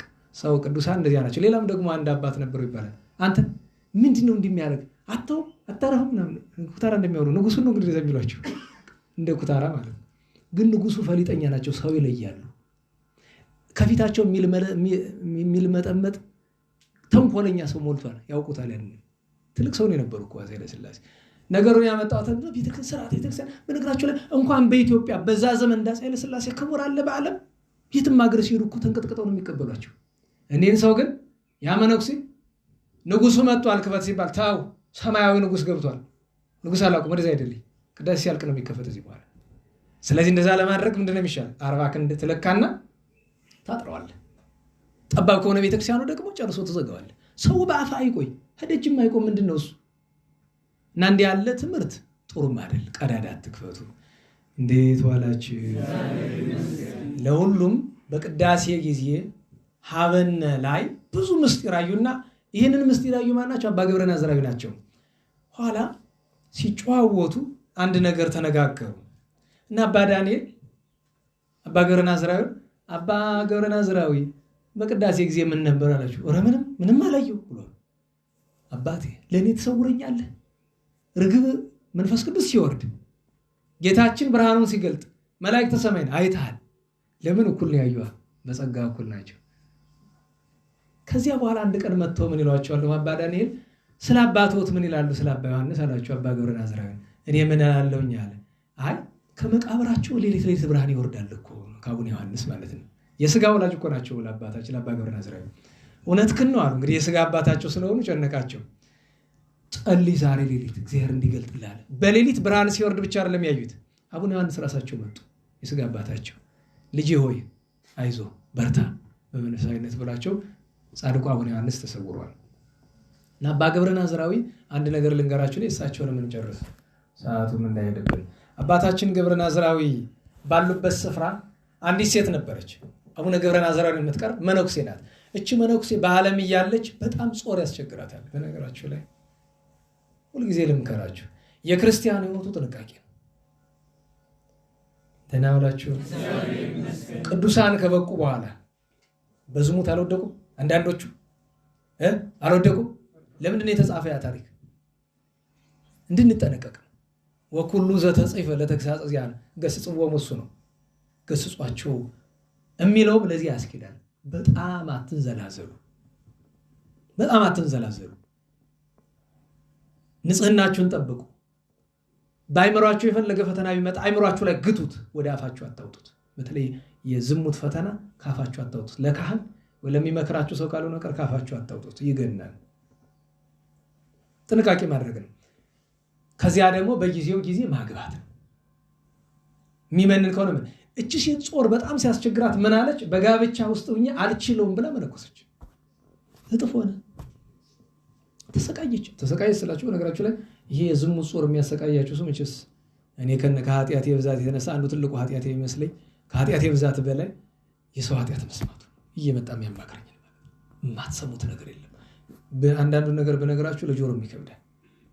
ግን ማንኛውንም ሰው አንተ በደለኛ እንደዚህ ያለ ለምን? ሁላችንም ያው ነን። እኔ ራሴ ከዚያ ሰው ከፋለሁ። በምንስ ቢሆን በየትኛውም መለኪያ ታውቃላችሁ። በሰው ፊት እንደሚታየው አይደለም። ቤንታ ተሾመ በቀኝ አቁማቸው ምን ይላሉ? እኛ ጻድቅ የምንለውን እግዚአብሔር የሚያጸድቀው አይምሰልህ ይላሉ። ለምን? መጽሐፍ ምን አለ? እስመ በከመ ይሬኢ ሰብእ ይሬኢ እግዚአብሔር። ሰው እንደሚያይ እግዚአብሔር እኛ ጻድቅ የምንለውን ኃጥእ ሊለው ይችላል። እኛ ኃጥእ የምንለው ጻድቅ ሊለው ይችላል። ነግራችሁ ለዚህ በፊት እኔ አባ አርሳኔ ነገርኳችሁ። እሳቸው ደግሞ የአባ አጋቶንን ታሪክ ልንገራለሁ። አባ አጋቶን 30 ዓመት ለኛ ጎርሶ ነው ከዚያ ሁሉ ተራራን ከሚበልጥ ቅድስናው በኋላ ሊያርፍ ሲል ያለቅስ ነበር። ምን ነው አሉት ደቀ መዛሙርቱ፣ ከጌታዬ ፊት እንዴት ነው የምቆም? ምን ሆናችሁ? አባታችን እንዳንተ እኮ ጻድቅ የለም። አይ ልጆቼ ጻድቅ የምትሉኝ እኮ እናንተ ናችሁ። እግዚአብሔር ምን እንደሚለኝ አላውቅም። እንዲያውም አለ ጻድቅ ኃጥእ ማለቱን ተውት። እንዲያው አላውቅህም ቢለኝስ አላችሁ። አስባችሁት? እንዲያው አላውቅህም የት ነበርክ ቢለኝስ? በነገራችሁ ላይ ገሃነመ እሳት ማንፈራ ሆነን እኮ ነው ዛሬ ቤተክርስቲያን እዚህ ደረጃ የደረሰችው። እግዚአብሔር ምንድነው ስራ ይላል አንድ ሰው መጥቶ፣ ምንድነው ስራችን? እግዚአብሔርን ምህረት መለመን። ሌላ ስራ አለው? በዚህ ዘመን ለክርስቲያን ከዚህ በላይ ስራ ሊኖረው ይችላል? እንዴት ዋላችሁ? ከገሃነመ እሳት እንዲያድነኝ እግዚአብሔርን መለመን ነው። ከዚህ በላይ ምን ስራ አለ? ይሄ ነው ትልቁ ስራ። ሌላ ሁሉ ትርፍ ነው። ሰው ክርስቲያን ከሆነ ይሄ ነው ልመናው መሆን ያለበት። እሱን ማወቅ ያስፈልጋል። ይቺ ሴት በዛ የዝሙት ጦር ስትሰቃይ ሄደችና ለአባ ገብረ ናዝራዊ ነገረችው። እሱ ማዳን ይችላል። ውዳሴ ከንቱ ፈራ። ምን አለ? አባ ዳንኤልን ጥሩልኛል። አባ ዳንኤል መጡ። አባቴ አቤት። ኧረ እባክሽን ሴት ጸልይላት፣ ይሄ መንፈሰ ዝሙት አሰቃያት እኮ እባክህ አባቴ፣ የሁላችን የበላይ አንተ ጸልይላት እንጂ እኔ አልችልም። እሱም ያ ምን ያልችልም በመካከል ማለት ነው ሲባሉ እሷ ናት የምትናደድ። እንግዲህ ደግሞ ሁለቱም እንደሚችሉ ታውቃለች። ደግሞ እሷ ከብዙ ክርክር በኋላ ምን አለ አባ ገብረ ናዝራዊ፣ እሺ አብረን እንጸልይላት አለ። የሚገርማችሁ ነገር የዛሬ አንዳንድ ፈዋሽ ነን የሚሉ ሰዎችን ተመልከቷቸው። ማለት ዚህ ልቀቅ፣ ምንድነህ፣ ወዴት ነህ፣ ስንት ነህ እያሉ ማለት ነው ዳታ እሱ 6 ቀኑንም ሌሊቱንም ከቆሙ ሳያርፉ ከዘረጉ ሳያጥፉ እሷ እንደ ድካሟ እየተኛችም እየተነሳችም እየቀመሰችም እነሱ ከእህል ከውሃ ተከልክለው ከቆሙ ሳያርፉ ከዘረጉ ሳያጥፉ 6 ቀን ሙሉ እያለቀሱ ጸለዩላት። ቀላል ነገር ነው ይመስላችሁ? ታምር መስራት። በ7ኛው ቀን አባ ዳንኤል ምን አለ? ጌታችን ኢየሱስ ክርስቶስ ይቅር ብሏታል መሰለኝ ይችን ሰው በመስቀል ባርካት ጠላት እንዲወጣላት አለው። አይ አሁን ቡራኬ አንተ ነው አለ። አሬ አንተ ነው። በኋላ አባ ገብረ ናዝራዊ አባ ዳንኤል እባክህ አታስቸግረኝ አንተ አድርጋለሁ ይሻልና ወደዚያ ዞር አድርጓት መስቀሉን አውጥቶ ቢባርክ መንፈስ ዝሙት ሲወጣ እንዴት ብሎ ይወጣ? ጥሩ ነው። ምን የመሰለ ጎረምሳ ካካላው ተገንጥሎ ተቆመ ከጎኑ ጥፍሩ ነሽ ምንድነሽ ያኑ ሲያሰቃያ ሲያቃጥላት የሚኖር እና በያይዞሽ እግዚአብሔር ገላጋዮሽ እግዚአብሔር አመስግኝ ብሎ ያንን ግን እየነዳ ይዞት ወደ አባ ገብረ ናዝራዊ አባቴ ይሄያችን መነኩሴ ሲያሰቃያት ይኖሩ ይኸውልህ እንደምታርገው አድርገው። መጀመሪያ ግን እስኪን ጠይቀው ምን ስትል ገባ? ከክርስቲያኖች የምትገባ ለምንድን ነው? ስጋው ደግሞ እየተቀበሉ አይ ስጋው ደግሞ የሚቀበል ሰው አንገባም እኛ። ግን በስጋው ደግሞ የሚዘብት ከሆነ ግን እጥፍ ነው ፈተናው እንጂ እግዚአብሔርን የሚያምን ስጋውን ደግሞ የሚቀበል ሰው ጋር መግባት አንችልም እኛ በትክክል በሐቅ የሚያደርገው ከሆነ። ከዚያ አባ ዳንኤል ምን አሉ? እንቅጣዋል። አባ ገብረ ናዝራዊ ኧረ እግዚአብሔር ፍጥረት ነውና ምን ክፉ ቢሆን እግዚአብሔር ይክፈለው እንልቀቀው ዝም ብለን ነው። ታው ግዴ ለአባ ገብረ ናዝራዊ ዝም ብለን ተዋዋሉት፣ ለቀቁት። በስንተኛው ቀን እየጮኸች መጣች። ያቺው ራሷ ምንድነው ይባል ምን በደልኳችሁ? ምክንያቱም ተመልሶ ሲገባ ጌታችን ተናግሮ የለ 7 ከሱ የከፉትን አይደል ይዞ የሚመጣ ለካ እሷንም አጓጉሉን አግኝቷታል። ሲመለስ የቀድሞ ቤት ጌታችን ብሎ የለ ጠላት በወጣ ጊዜ ውሃ ወደሌለበት በረሃ ሄዳል አይደለም። በዚያ ለኑሮ አልመች ይላል። አይ ከዚህማ የቀድሞ ቤት ይሻለኝ ብሎ ወደ ወጣበት ወደ ማደሪያው ሰው ይመጣል። ያን ጊዜ ይላል ንስሐ ያልገባ ያልቆረበ ለእግዚአብሔር ፍቅር ያልተገባ ይሆን እንደሆነ የተደለደለ የተቀማጠለ የተነጠፈ የተጠረገ ቤት ነው ያገኛል። አራ ይሄማ ይመቻል እኔ ብቻዬን አልኖርም ብሎ 7 ከሱ የከፉ አጋንንትን ይዞ ይመጣል። እንደዚያ ነው። ጮኸች። አባ ዳንኤል መጥቶ ብዬ ነበር እኮ በልና አስወጡት። ያን ጊዜ ግን በመንፈስ ቅዱስ ያላስረው ወደ ጥልቅ አሰጠሙት ድጋሚ እንዳይወጣ ማለት ነው። አባ ገብረ ናዝራዊ ብዙ ገድል አድርገው በነገራችን ላይ ያልነገርኳችሁ በአፄ አምደ ጽዮን ዘመን 12 ዓመት ታስረዋል። ግን ንጉሱን ገስጸውት ማለት ነው። ሐይቀ እስጢፋኖስ፣ ደብረ ሊባኖስ ሌሎችም ቦታዎች ላይ አገልግለዋል። በረከታቸው ይደርብን። አባታችን አባ እንድሪያስ የሚባሉ ኢትዮጵያዊ ጻድቅ በኤርትራ ውስጥ ገዳም ያላቸው የአቡነ ኤዎስጣቴዎስ የአቡነ መርቆሬዎስ ረድ የነበሩ ቅዱስ ጻድቅ ናቸው። ረፍታቸው ነው። አቡነ ማትያስ ዛሬ ያሉ። አባ እስጢፋኖስ ከመንገድ ትናንት ስንክሳር ላይ ያነበባችሁት የሞተ ሰው አግኝተው ራሱን በበትራቸው ነቅነቀው አስነስተው ሲያጫውታቸው ከቆየ በኋላ እስከ ሲኦል አይደል ይመጣ ረባቴ ወደ እሳት አይመልሱኝ ጸልይልኝ ብሎ አለ። ከሲኦል አውጥተውታል። እሳቸውም ሲያለቅሱ ኖሮ ገዳመ ፍዩም ግብጽ ውስጥ የነበሩ ገድለኛ ናቸው። እናታችን ቅድስት አክሳኒ በቅዱስ ቴዎፍሎስ ሊቀ ጳጳሳት ዘመን የነበረች ሙሽርነትን ንቃ ገዳም ገብታ ንጽህናዋን ድንግልናዋን ጠብቃ 20 ዓመት መምኔት ሆና አገልግላ ያረፈችና ስርያኮስ ሰማዕቱ አለ። በሮሜ ከተነሱ ቅዱሳት አንስት ሰማዕታት መካከል ፊልንማ እያለኒ ሰረባሞኒ አሉ። የመጨረሻው ዛሬ ትልቁ በዓል የማህበረ ዶጌ ይባላል። ዶጌ፣ ዴጌ፣ ዲጎ፣ ዳዋ ይባላል። ደጎቹ ማለት ነው። ታሪካቸውን በቅድም አልተረኩላችሁ የነበራችሁ ረቡዕ ዕለት ተርኬላችኋለሁ። የጽዋ ማህበር ጉዳይ ጥያቄ ስትጠይቁ ተተርኳል። እነዚህ ቅዱሳን ዛሬ ጌታችን ተገልጦ ቃል ኪዳን የሰጠበት ነው። ነገ እረፍታቸው ስለሆነ በሚቀጥለው ሳምንት ስማቸው እናነሳለን። ወደኋላ እንመለስ። በ23 በ22 የተገናኘን አለ።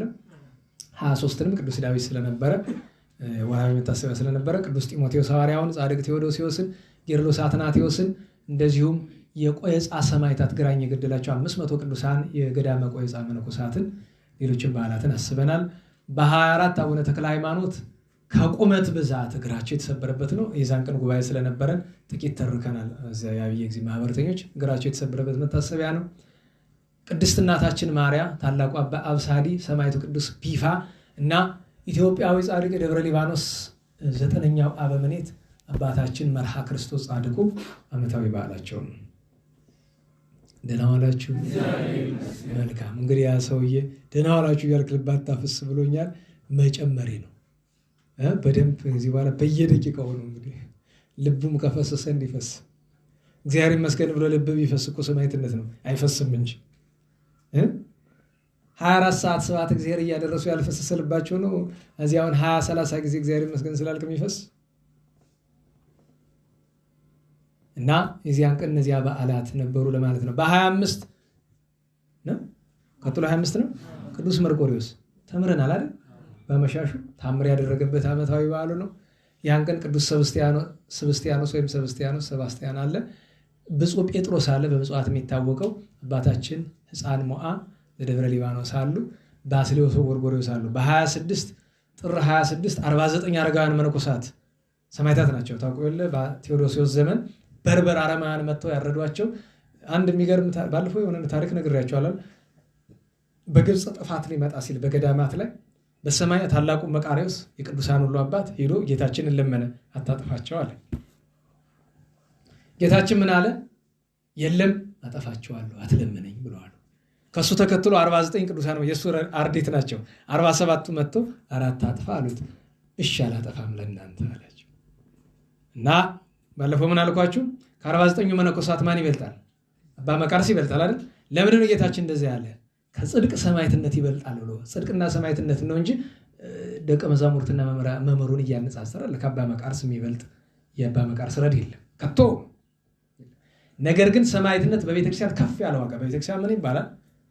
እንስሳትን፣ አራዊትን፣ አዕዋፍን ጌታችን ሲፈጥር በዕለተ ሐሙስ አንድም በዕለተ ዓርብ 3 አይነት ነው አይደል? በክንፍ የሚበሩ በእግር የሚሽከረከሩና በልብ የሚሳቡ አይደል? ምሳሌ ሲሰጡ ምን አሉ? በልብ የሚሳቡ በዚህ ዓለም ሚስት አግብተው ንብረት አፍርተው የሚኖሩ ክርስቲያኖች ምሳሌ ነው። በልብ የሚሳቡ ቶሎ አይደርስ ማለት ከፍ ያለ ነው አይደል? የዚህም ዓለም ትሩፋት ጥቂት ናት አይደል? በእግር የሚሽከረከሩ በገዳም በተባይተው በመንኩስና በቅድስና የሚኖሩ አባቶች ናቸው። በልብ ከመሳብ በምን መሄድ ይፈጥናል? በነገራችሁ ላይ እባብ በልቡ ሲሳብ በጣም ሲፈጥን ካያችሁ እሱ በእግሩ ለምዶት ነው። እግር ነበረው አይደል? 4 እግር በእግር ለምዶት ነው።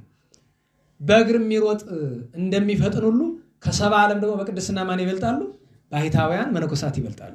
በቅድስና ማለት ለትሩፋት ከፍተኛ ዕድል ስላላቸው። በክንፍ የሚበሩ የማን ምሳሌዎች ናቸው? ተመስጦ ያላቸው ይላቸዋል። የሰማዕታት ምሳሌዎች ናቸው። ከፍ ብሎ የሚበሩና እነዚህ ቅዱሳን አረጋውያን በስንክሳር ስሙን የአባቱን ትቶ የልጁን ጠቅሰዋል። ዲዮስ ይለዋል አይደለም? የንጉሥ መልእክተኛ በግብጾች ስንክሳር ላይ ምን ይላል? ዜውስ ብሎታል ወይም ዚዮስ ብሎታል። የአባቱ ስም መርትያኖስ ነው። ያ ከንጉሱ ተልኮ የመጣው አብሮ የተሰዋው መሪያቸው አባ ዮሐንስ ይባላል። ቀድሞ መሪያቸው የነበረ አባ ቢስዱራ። እነዚህ ሁሉ እናስባቸው። አባ ጽሕም አለው። የዚያን ቀን እናታችን ቅድስት አነስጣስያ ዘሰማዕት ስማ እንጣሊዮስ የሚላት መጽሐፍ እንጣሊዮስ ተብላ አገረ ገዢ መስላ መጥታ በወቅቱ የነበረው ዮስጢኖስ የሚባል ንጉሥ ሚስቱ እያለች በላዩ ልደረባት ሲል እምቢ ብላ ገዳም ገብታ 28 ዓመት በዓት ዘግታ አባ ዳንኤል ታላቁ እየተከታተላት ከቅድስና ደርሳ ያረፈች አካሏ ደርቆ ሲገነዙ ረዱ ሴት መሆኗን ጡቶቿ ደርቀው ከቆዳዋ ተለጥፈው አያቸው። እዚህ በዚያ ምክንያት ነው ገድሏን አውቆ ከአባ ዳንኤል ተጠይቆ የተጻፈ ገድሏ። ቅድስት አነስጣስያ ወንድ መስላቸው ብዙዎቹ አያውቋትም ነበረ እና የዚያን ቀን እነዚህ ሁሉ ቅዱሳን ነበሩ። ሌሎችም ዮሴፍ መፍቀሬ ነዳያን ነበረ። ትንሹ ቴዎዶሲዮስም ዓመታዊ በዓሉ የዚያን ቀን ነው። በ27 ምን 27 ነው? ወሩ ምንድን ነው? የመጀመሪያው ትልቁ በዓል ቅዱስ ሱሪያል ነው። ሄኖክን የመራ ኖህን ከጥፋት ውሃ ያዳነ መርከብ እንዲሰራ ከገነት አንድም ከደብረ ቅዱስ ቀሊላን እጽዋትን እያመጣ መርከብ ያሰራው ፍጥረቱን ሁሉ ምንድነው የሚለው የዚያን ቀን? ሰላም ለከ ዘረከብከ ሞገሰ ሱባያተ ትፍትን ወዘማይምክት ከርሰ ሱራኤል ምንድነው? ሱሪያል መልአክ እንዘ ትስል መንፈሰ ኩሎ ፍጥረተ አመ በማየ አይደም ሰሰ እግዚአብሔር አትረፈ ሰማንየተ ነፍሰ። 8ቱን ነፍስ እግዚአብሔር እንዲያተርፍ ጠዋት ማታ ይለምን ነበር። ኖህ በመርከብ ውስጥ እንዳይጠፋ ይለምንለት የነበረ ከወጣ በኋላ ለ350 ዓመት ረዳቱ ቅዱስ ሱሪያል ነበረ። ቅዱስ ኡራኤል ለዕዝራ ጽዋ ልቦና ካጠጣው በኋላ የመጻሕፍትን ምስጢር ይነግር የነበረ ቅዱስ ሱሪያል ነው። በዘመነ ሰማዕታት በገድለ ሰማዕታት ቅዱስ ዮልዮስ በጻፈው በብዙ ቦታ ስሙ ተጽፏል። ከሊቃነ መላእክት በማዕረግ 4ኛ ነው። ሚካኤል፣ ገብርኤል፣ ሩፋኤል ብለን 4ኛ በማዕረግ ሱሪያል ነው። ሌሎች ስሞች ታውቃላችሁ አይደል?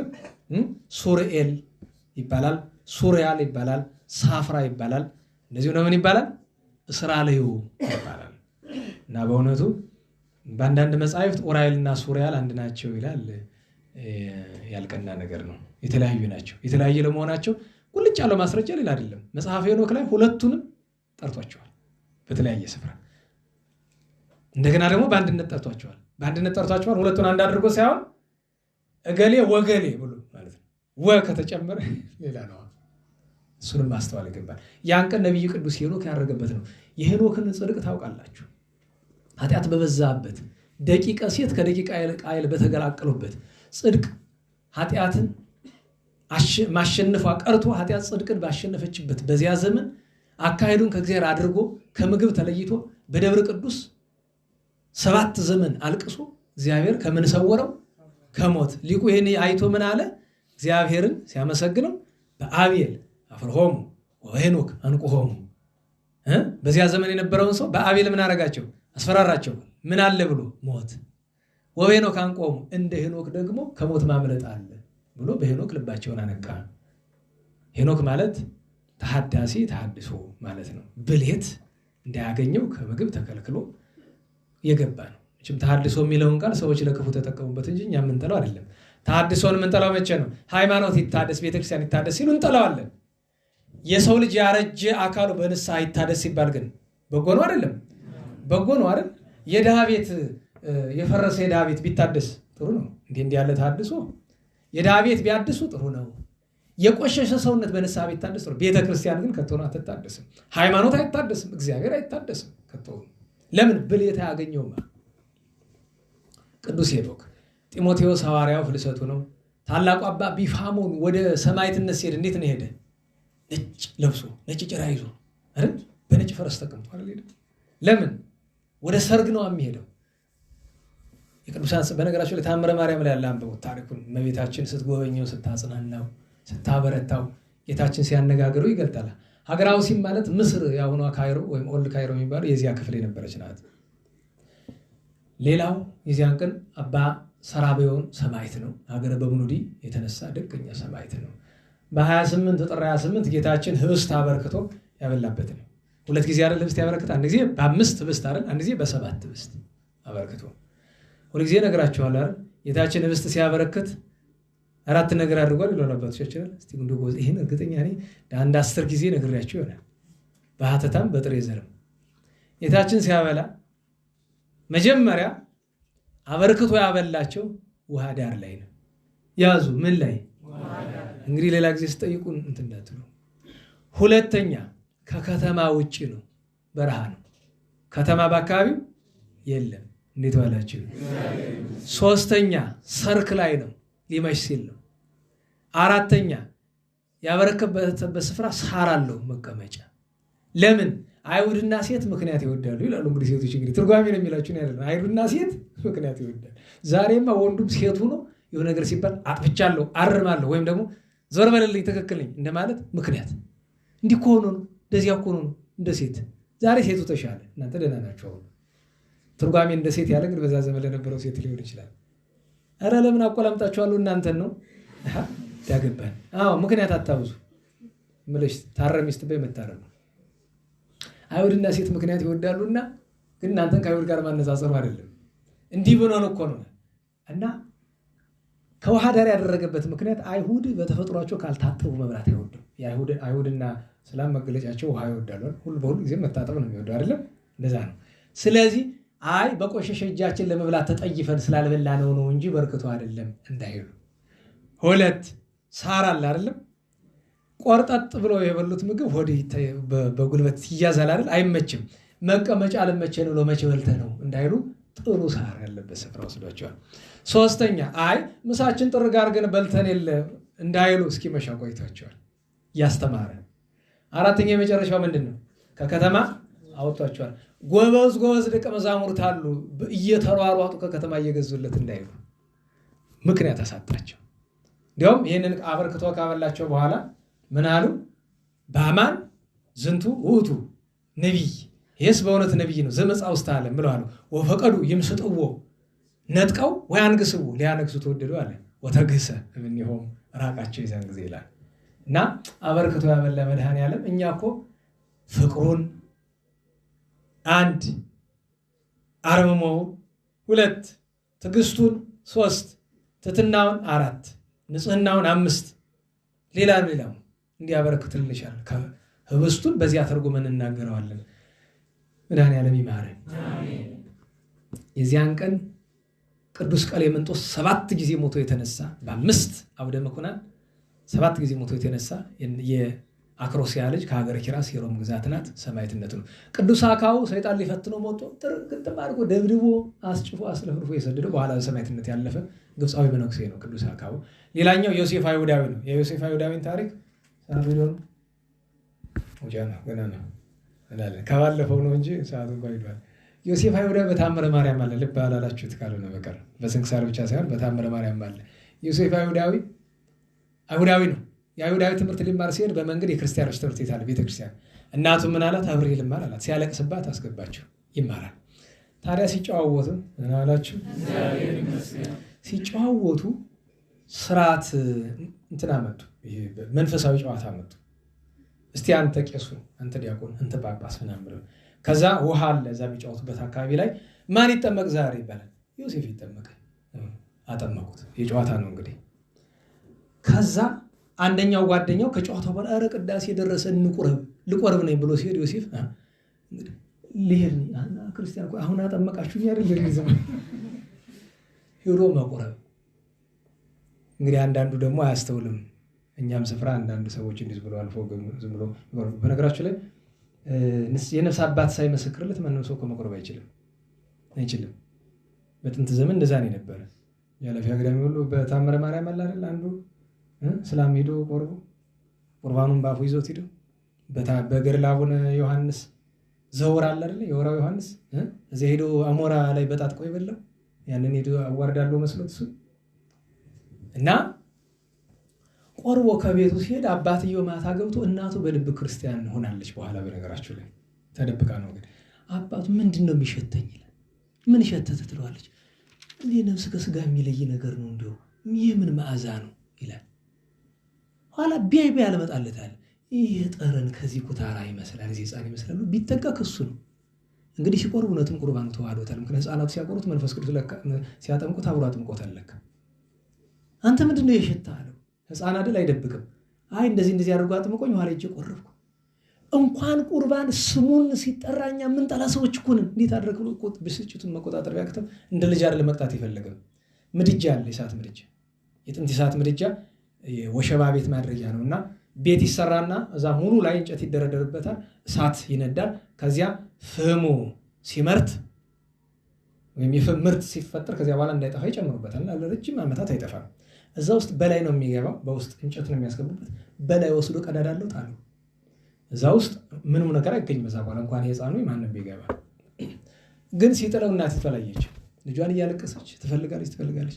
በኋላ ነገሩን ሰማች። ወጣቶችም ሌሎችም ታዳጊዎችም ሰሙ። እያለቀሱ እየጮሁ መጡ እና ከዚያ ሆነው እየጮሁ ሲያሉ ከውስጥ ድምፅ ይሰማሉ። ከእሳቱ ውስጥ አይዟችሁ አታልቅሱ አለሁ።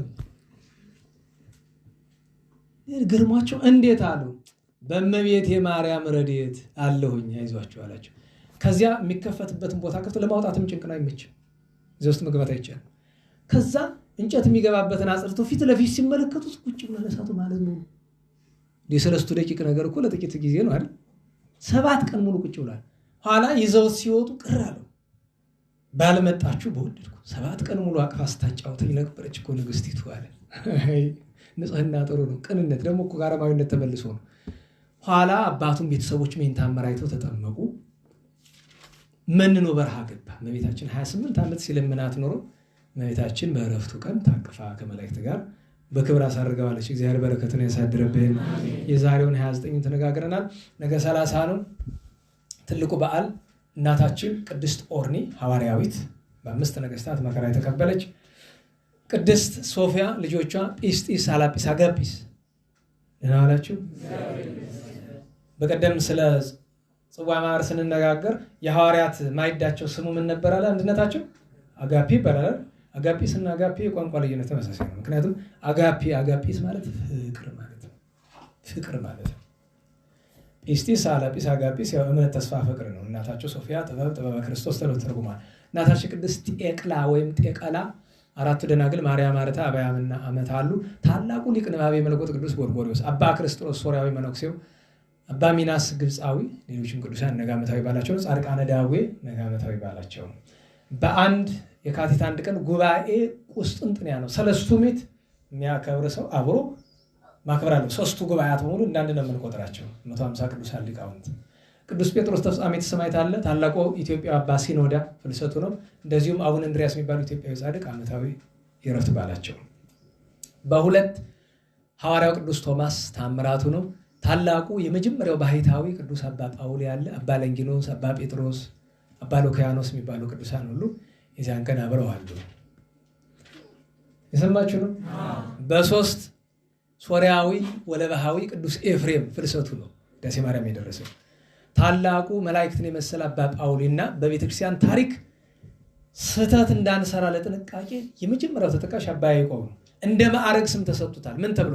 ዘስህተ በወለተ ንጉሥ የተባለ ከብቃት በኋላ በንጉሥ ልጅ ምክንያት ድንግልናውን ያጣ የተባለ ታላቅ ቅዱስ አባ ያዕቆብ እዚያን ቀን ነው። በ3 በ4 ደገኛ ሐዋርያ ቅዱስ አጋቦስ፣ ደገኛ ጻድቅ የአባ ሙሴ ጸሊም ጓደኛ የነበረው አባ ዘካርያስ ትሩፈ ምግባር፣ ከኢትዮጵያ ደግሞ ሰማዕታተ አሬንጎ በሱስንዮስ ዘመን የታረዱ ቅዱሳን ሰማዕታት ናቸው። ወደ 85 የሚያክሉ። እንደዚሁም የዚያን ቀን ጥንተ ጾም አብይ ይባላል። በጥንተ በዓሉ አብይ ጾም የሚገባው የካቲት 4 ቀን ነው ስለሚባል ማለት በጥንተ በዓሉ ነው። ታዲያ በ5 ታላቁ ሊቅ ቅዱስ አቡሊዲስ አለ። በግረኛ የነበረው ከኃጢአት የተመለሰው አባ እብሎ ያለ። ሌላኛው ከኃጢአት የተመለሰው አባ ብሶይ ጴጥሮስ አለ እና አባ አክረጴዎስ እና አባ ነው ጻድቅ መነሳነሱ ዘወርቅ ተብሎ ባረገ እኮ ነው ይላል። ጻድቅ ነው የበቃው ነው፣ ግን በእጁ የወርቅ መነሳነስ የነበረች እሷን የማይለይ ከእጁ ስሙን አቀረች። መነሳነሱ ዘወርቅ ግብፃዊ ነው። የዛሬ ሳምንት በ6 የምንገናኘው አንደኛ አቡሊዲስ ስጋው ከባህር የወጣበት ዓመታዊ በዓል፣ ሁለተኛ ሰማዕታት አቡቂር ዮሐንስ፣ ቴዎድራ፣ ቴዎፍና፣ ቴዎዶክሲያ የሚባሉ ቅዱሳት አንስት ሰማዕታት። የመጨረሻ ግን ሌላ ትልቅ በዓል አለ በ6 የሚከበር በጣም ለሁላችን የሚስማማ በዓል ጎበዝ የሚያስታውስ እናታችን ቅድስት ማርያም እንተ ዕፍረት። በጣም ከኃጢአት የተመለሰችው እና እግዚአብሔር ሁላችን እዚያ ሰዎች ይበለን። 2 ደቂቃ እንጠቀም፣ 3 5 በቃ ይሁን። ሀተታ ነው። ታዲያ ርዕሳችን ምንድን ነው? ሀተታ ለማብዛት ለማሳጠር እኮ መጨረሻ የማደርገው የቅዱሳን ታሪክ እንዳይቀርብኝ። አሁን ልብ በሉ። ከማን ሸዋ ጀምሬ ጥቂት ልላችሁ ነኝ። ገና ሲጀምር ለኤፌሶን ሰዎች ቅድም ነግሬያቸዋለሁ። የኤፌሶን ሰዎች ምንድን ናቸው? በጎ የሰሩ ግን ክፉ ሰዎች በመካከላቸው ገብቶ የሚፈትኗቸው። መልእክቱ ምንድን ነው? አይዟችሁ፣ በያዛችሁት በርቱ፣ ከነዚያ ሰዎች ራቁ ለማለት ነው። እንግዲህ እንደተወደዱ ልጆች እግዚአብሔርን ምሰሉ። ልብ በሉ፣ እገሌን አይደለም። መጀመሪያ ማንን ምሰሉ? እግዚአብሔርን ምሰሉ። ክርስቶስ እንደወደዳችሁ ራሱንም ለእግዚአብሔር በጎ መስዋዕት የሚሆን ቁርባን አድርጎ እንደሰጠላችሁ በፍቅር ተመላለሱ። ስብከቱ ምንድን ነው? አትጣሉ፣ ተዋደዱ። ልብ በሉ። ግን ተዋደዱ ማለት ግን በእምነት ከማይመስል ጋር ተጨመላለቅ ማለት አይደለም። ቀጥሎ ያመጣል። ነገር ግን አለ እንግዲህ በፍቅር ተመላለሱ በኋላ ግን ነገር ግን ምንድን ነው? ለዚያ እንዳንጎዳበት እንዴት መሄድ እንዳለብን መግለጫ ነው። በዓለማዊ አፍራሽ ይባላል፣ ለማፍረስ አይደለም። ለቅዱሳን እንደሚገባቸው ዝሙትና ርኩሰት ሁሉ ወይም ቅሚያ አይሰማባቸው አለ። እያችሁ ዝሙት፣ ርኩሰት፣ ቅሚያ በእናንተ አይሰማ። በነገራችሁ ላይ በዚህ ዘመን ሁላችንም እንቀና። በጻድቃን በጻድቅም ይቀናል። መንገድ ላይ በወደቀ ድሃ እንቀናለን። በተቀደሱ ሰዎች እንቀናለን። በማን ነው እንቀና? ገንዘብ ባላቸው፣ ዝና፣ ስልጣን ባላቸው። እነዚህ ሰዎች ከሞላ ጎደል 99% ራሳቸውን ያረከሱ ናቸው። ለዚያ ሲሉ ላገኙት ነገር ሁሉን ማለት አይደለም፣ ሁሉን ላይሆን ይችላል። የሚያሳፍር ነገር፣ የስንፍና ነገር ወይም የማይገባ የዋዛ ነገር በእናንተ ዘንድ አይሁን፣ ማመስገን ይሁን እንጂ። እነዚህ ነገሮች ተዋቸው፣ አመስግኑ እንጂ አለ። ቀጥሎ ምን አለ? ሴሰኛ። ከላይ ምን ሆነናል? በፍቅር ተመላለሱ ካለን በኋላ ግን እንድንጠነቀቅ ነው። ሴሰኛ ወይም ኃጢአተኛ ወይም ቀማኛ፣ ቃሎችን ተመልከቱ፣ ወይም ጣዖትን የሚያመልክ በእግዚአብሔር ልጅ በክርስቶስ መንግስት እድል ፋንታ እንደሌለው ይህን ነው። በነገራችሁ ላይ ግልጽ ነው። እንዴት ዋላችሁ? ይህንን የማያደርግ ማን አለ ዛሬ? ከነዚህ ውስጥ እስኪ አንዱ የለብኝ የሚል ሴሰኛ፣ ኃጢአተኛ፣ ቀማኛ፣ ጣዖትን የሚያመልክ አለ። ይሄ የሌለብን ስንት አለ በመላው ዓለም። በከንቱ ነገርም የሚያስታችሁ አይኑር፣ የሚያስታችሁ አይኑር። በእርሱ ምክንያት በካዲዎች ልጆች ላይ የእግዚአብሔር መዓት ይመጣል። መዓት ይመጣል ሲባል መጽሐፍ ቅዱስ የሚል አይመስለው። ይሄ ብሉይ ኪዳን ቃል አይደለም። ተናጋሪው ማን ነው? ተናገሩ። ተናጋሪው ማን ነው? ቅዱስ ጳውሎስ ነው። እንግዲህ በእነዚህ ሰዎች ምክንያት፣ በእነርሱ ምክንያት እንግዲህ በከንቱ ነገርም የሚያስታችሁ ነው። በእርሱ ምክንያት አለ በካዲዎች ላይ የእግዚአብሔር መዓት ይመጣል። ማስተዋል አለብን። እንግዲህ አትምሰሏቸው ነው እኮ። ይሄ ሁሉ ነገር እኮ ስብከቱ ለዚህ ነው። አትምሰሏቸው እነዚህ ሰዎች ካለ በኋላ ቀድሞ ጨለማ ነበራችሁ፣ ዛሬ ግን በጌታችን ብርሃን ሆናችኋል። እንግዲህ እንደ ብርሃን ልጆች ተመላለሱ። የብርሃን ልጆች ማለት ቅዱሳን ናቸው። የብርሃን ፍሬው በጎ ስራና እውነት። ምን አይነት ስራ? በሞት የተናገሩ፣ በሞታችሁ ተናገሩ። በጎ ስራና ቀጥሎ ምን አለ? እውነት። እውነት መራራ ናት፣ ግራ ቀኝ የላት። እገሌ ጳጳሱ ይከፋዋል፣ እገሌ ንጉሱ ይከፋዋል፣ እገሌ ዲያቆኑ ይከፋዋል፣ እገሌ ክቡሩ፣ እገሌ ሀብታሙ። የለም። እውነት ምንድን ናት? ርትዕት ናት፣ ቀጥ ያለች ናት፣ ፊት ለፊት ናት። እውነት ቅንነትም ሁሉ ነውና አለ። እንግዲህ የብርሃን ፍሬው ይሄ ነው። እግዚአብሔርን ደስ የሚያሰኘውን መርምሩ። ይሄ እኮ አይደል? ቁጭ ብላችሁ አስቡት። ምንድነው እግዚአብሔር ደስ? በነገራችሁ ላይ አንዲት ሴት ፍቅር ያዘኝ የሚል አንድ ጅላጅል የአራዳ ሰው ወይም የፒያሳ የብልኮም ሊሆን ይችላል፣ አራዳ ያለን እንዳትሉ፣ ምንድነው የሚያስብ? ላክላት። አንዳንዱ ሴት ትንሽ መልኳን አሳምራ ምናምን ተቀብታ ያትና ወደድኳት ይላል። ሂዶ ይጠይቃታል። ጅል ከሆነች ቶሎ እሺ ትለዋለች። ብልጥ ከሆነች ግን አይ አልፈልግም ትላለች። በነገራችሁ ላይ እህቶቻችን እማትፈልጉት ከሆነ የጠየቃችሁ ላስብበት፣ ፈቃደ እግዚአብሔር ልጠይቅ የሚባለው ነገር በወንድ ቤት ትርጉሙ ሴት ልጅ ትግደረድር ነው፣ ይሻለች ነው የሚል። ማይሆን ከሆነ መቁረጥ ነው። ግን ሁሉን መቁረጥ እኮ አይደለም። እዩት፣ በእምነት የማይመስላችሁ ጭራሽ ለመንፈሳዊ ነገር የማይገባ ሰው ከሆነ ምን ንግግር ያስፈልጋል? ይቅርታ አድርግልኝ፣ ተው፣ አይሆንም ነው። ግን መንፈሳዊ ቤተክርስቲያን የቀረበ በአገልግሎት ያለ በጎ ሰው ሆኖ የሚታያችሁ ከሆነ የዛን ጊዜ ነው። ላስብበት አይደለም። ምኑን ታስቢዋለሽ?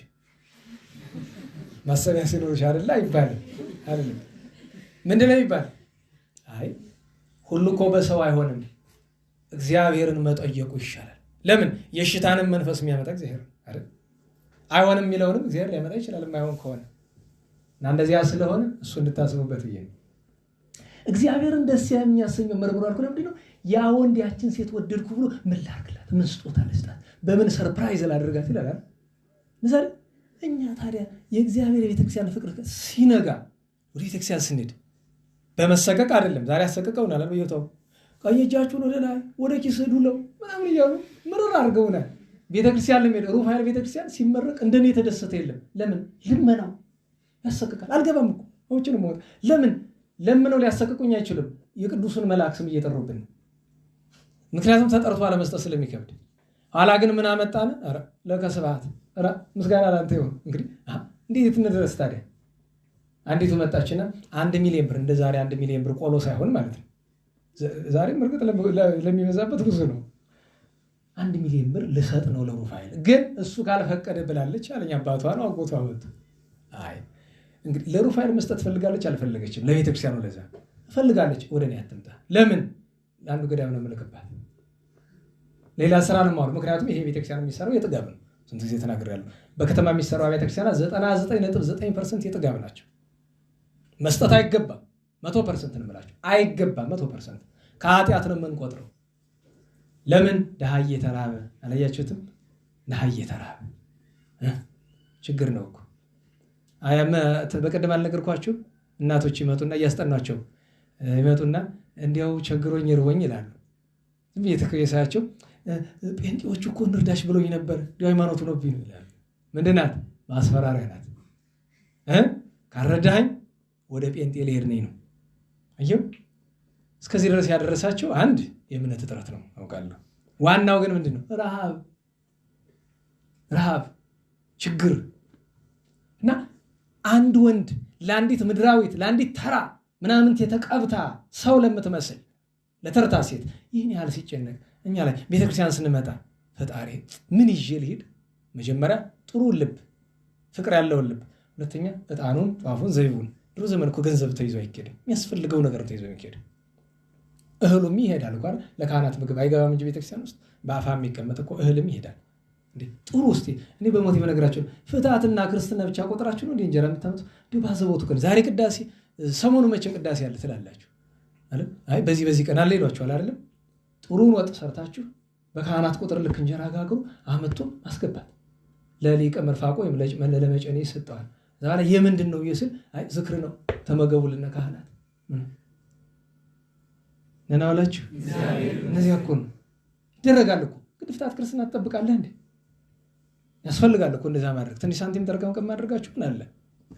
አሬ መቼም እችን ቢሰሙ ካህናት በጣም መዋደዳችን አይቀርም ስማችን እያጠፋ ስለሚሉ በጣም እና ደግሞ ይሄን ሲሰማ ሆዳም ቄሳው ለራሱ ብሎ እኮ ነው ይለኛል ብሎኛ ቃል አንድ የዛሬ 10 ዓመት ይሁን እያስተማርኩኝ እዛ መከረኛ ኢንተርኔት ላይ ተበርቶ ተለጥፏልና የባለ 50 አዋጅ አለ አይደል? የዳግሚያ ትንሣኤ ቀንዱ ሰማይ ጠቀስ ላቱ ምድር አበስ ስሙ ሰንድሮስ የሚባል በግ ለካህናት ይገባል እና 50 ዳቦ እንበለ ቅረፍት 50 ዶሮ እንበላ አይጸምት 50 ጋንጠላ እንበላ አተላ 50 ጋንጠጅ እንበላ አምቡላ አምጡ ለካህናት የሚለውን አዋጅ እኔ በናገር ትምህርቱ ሲለጠፍ የመጀመሪያው ባለ ኮሜንት ሆዳም ቄስ ልትበላ እንደዚያ ነው የሚሉን። አንክድም መሐራ በልተን ያደግን አሁን ብናገኝ አንጠላም። ያው እንዳንሻማቸው እያሉ ነው አንጠላም ብናገኝም እንደ ስርዓተ ምርፋቅ በቀደም ስርዓተ ማህበር ሳስተምር ኑሮ ቢሆን ኑሮ ስርዓተ ምርፋቅ እኮ አንድ ቀን አለ። እንዲሁም ደስ ካላቸው ሂጅ እንነጋገራለን። ምርፋቅ ከብሉይ ከሐዲስ ጀምሮ እንዴት እንደመጣ ኢንታሊከ ሊቃውንትን ያን ቀን ምን እንዳስለቀሳቸውም እንዲገባችሁ የቃና ዘገሊላ ቀን የምርፋቅን ነገር አንስተው አልቅሰው የለም። ብዙ ሰው ስለሌላ ነገር መስሎታል። ስለ ምርፋቅ ነው። ምርፋቅ የዘጉ አድባራት ስላሉ ማለት ነው። እና በእውነቱ ይህንን ያመጣሁት ነው እግዚአብሔርን በምን ደስ ላሰኝ ብሎ ማሰብ እኮ ነው። በቃ ሌላ ነገር አልሞክር። በነገራችሁ ላይ እንዲህ ብለን አስበን ላይሳካ ይችላል አይደለም? ከተሳካላቸው እኮ ይጻፍልናል። ከቅዱሳን ወገን ለመደመር ጎዳና ይከፍታል።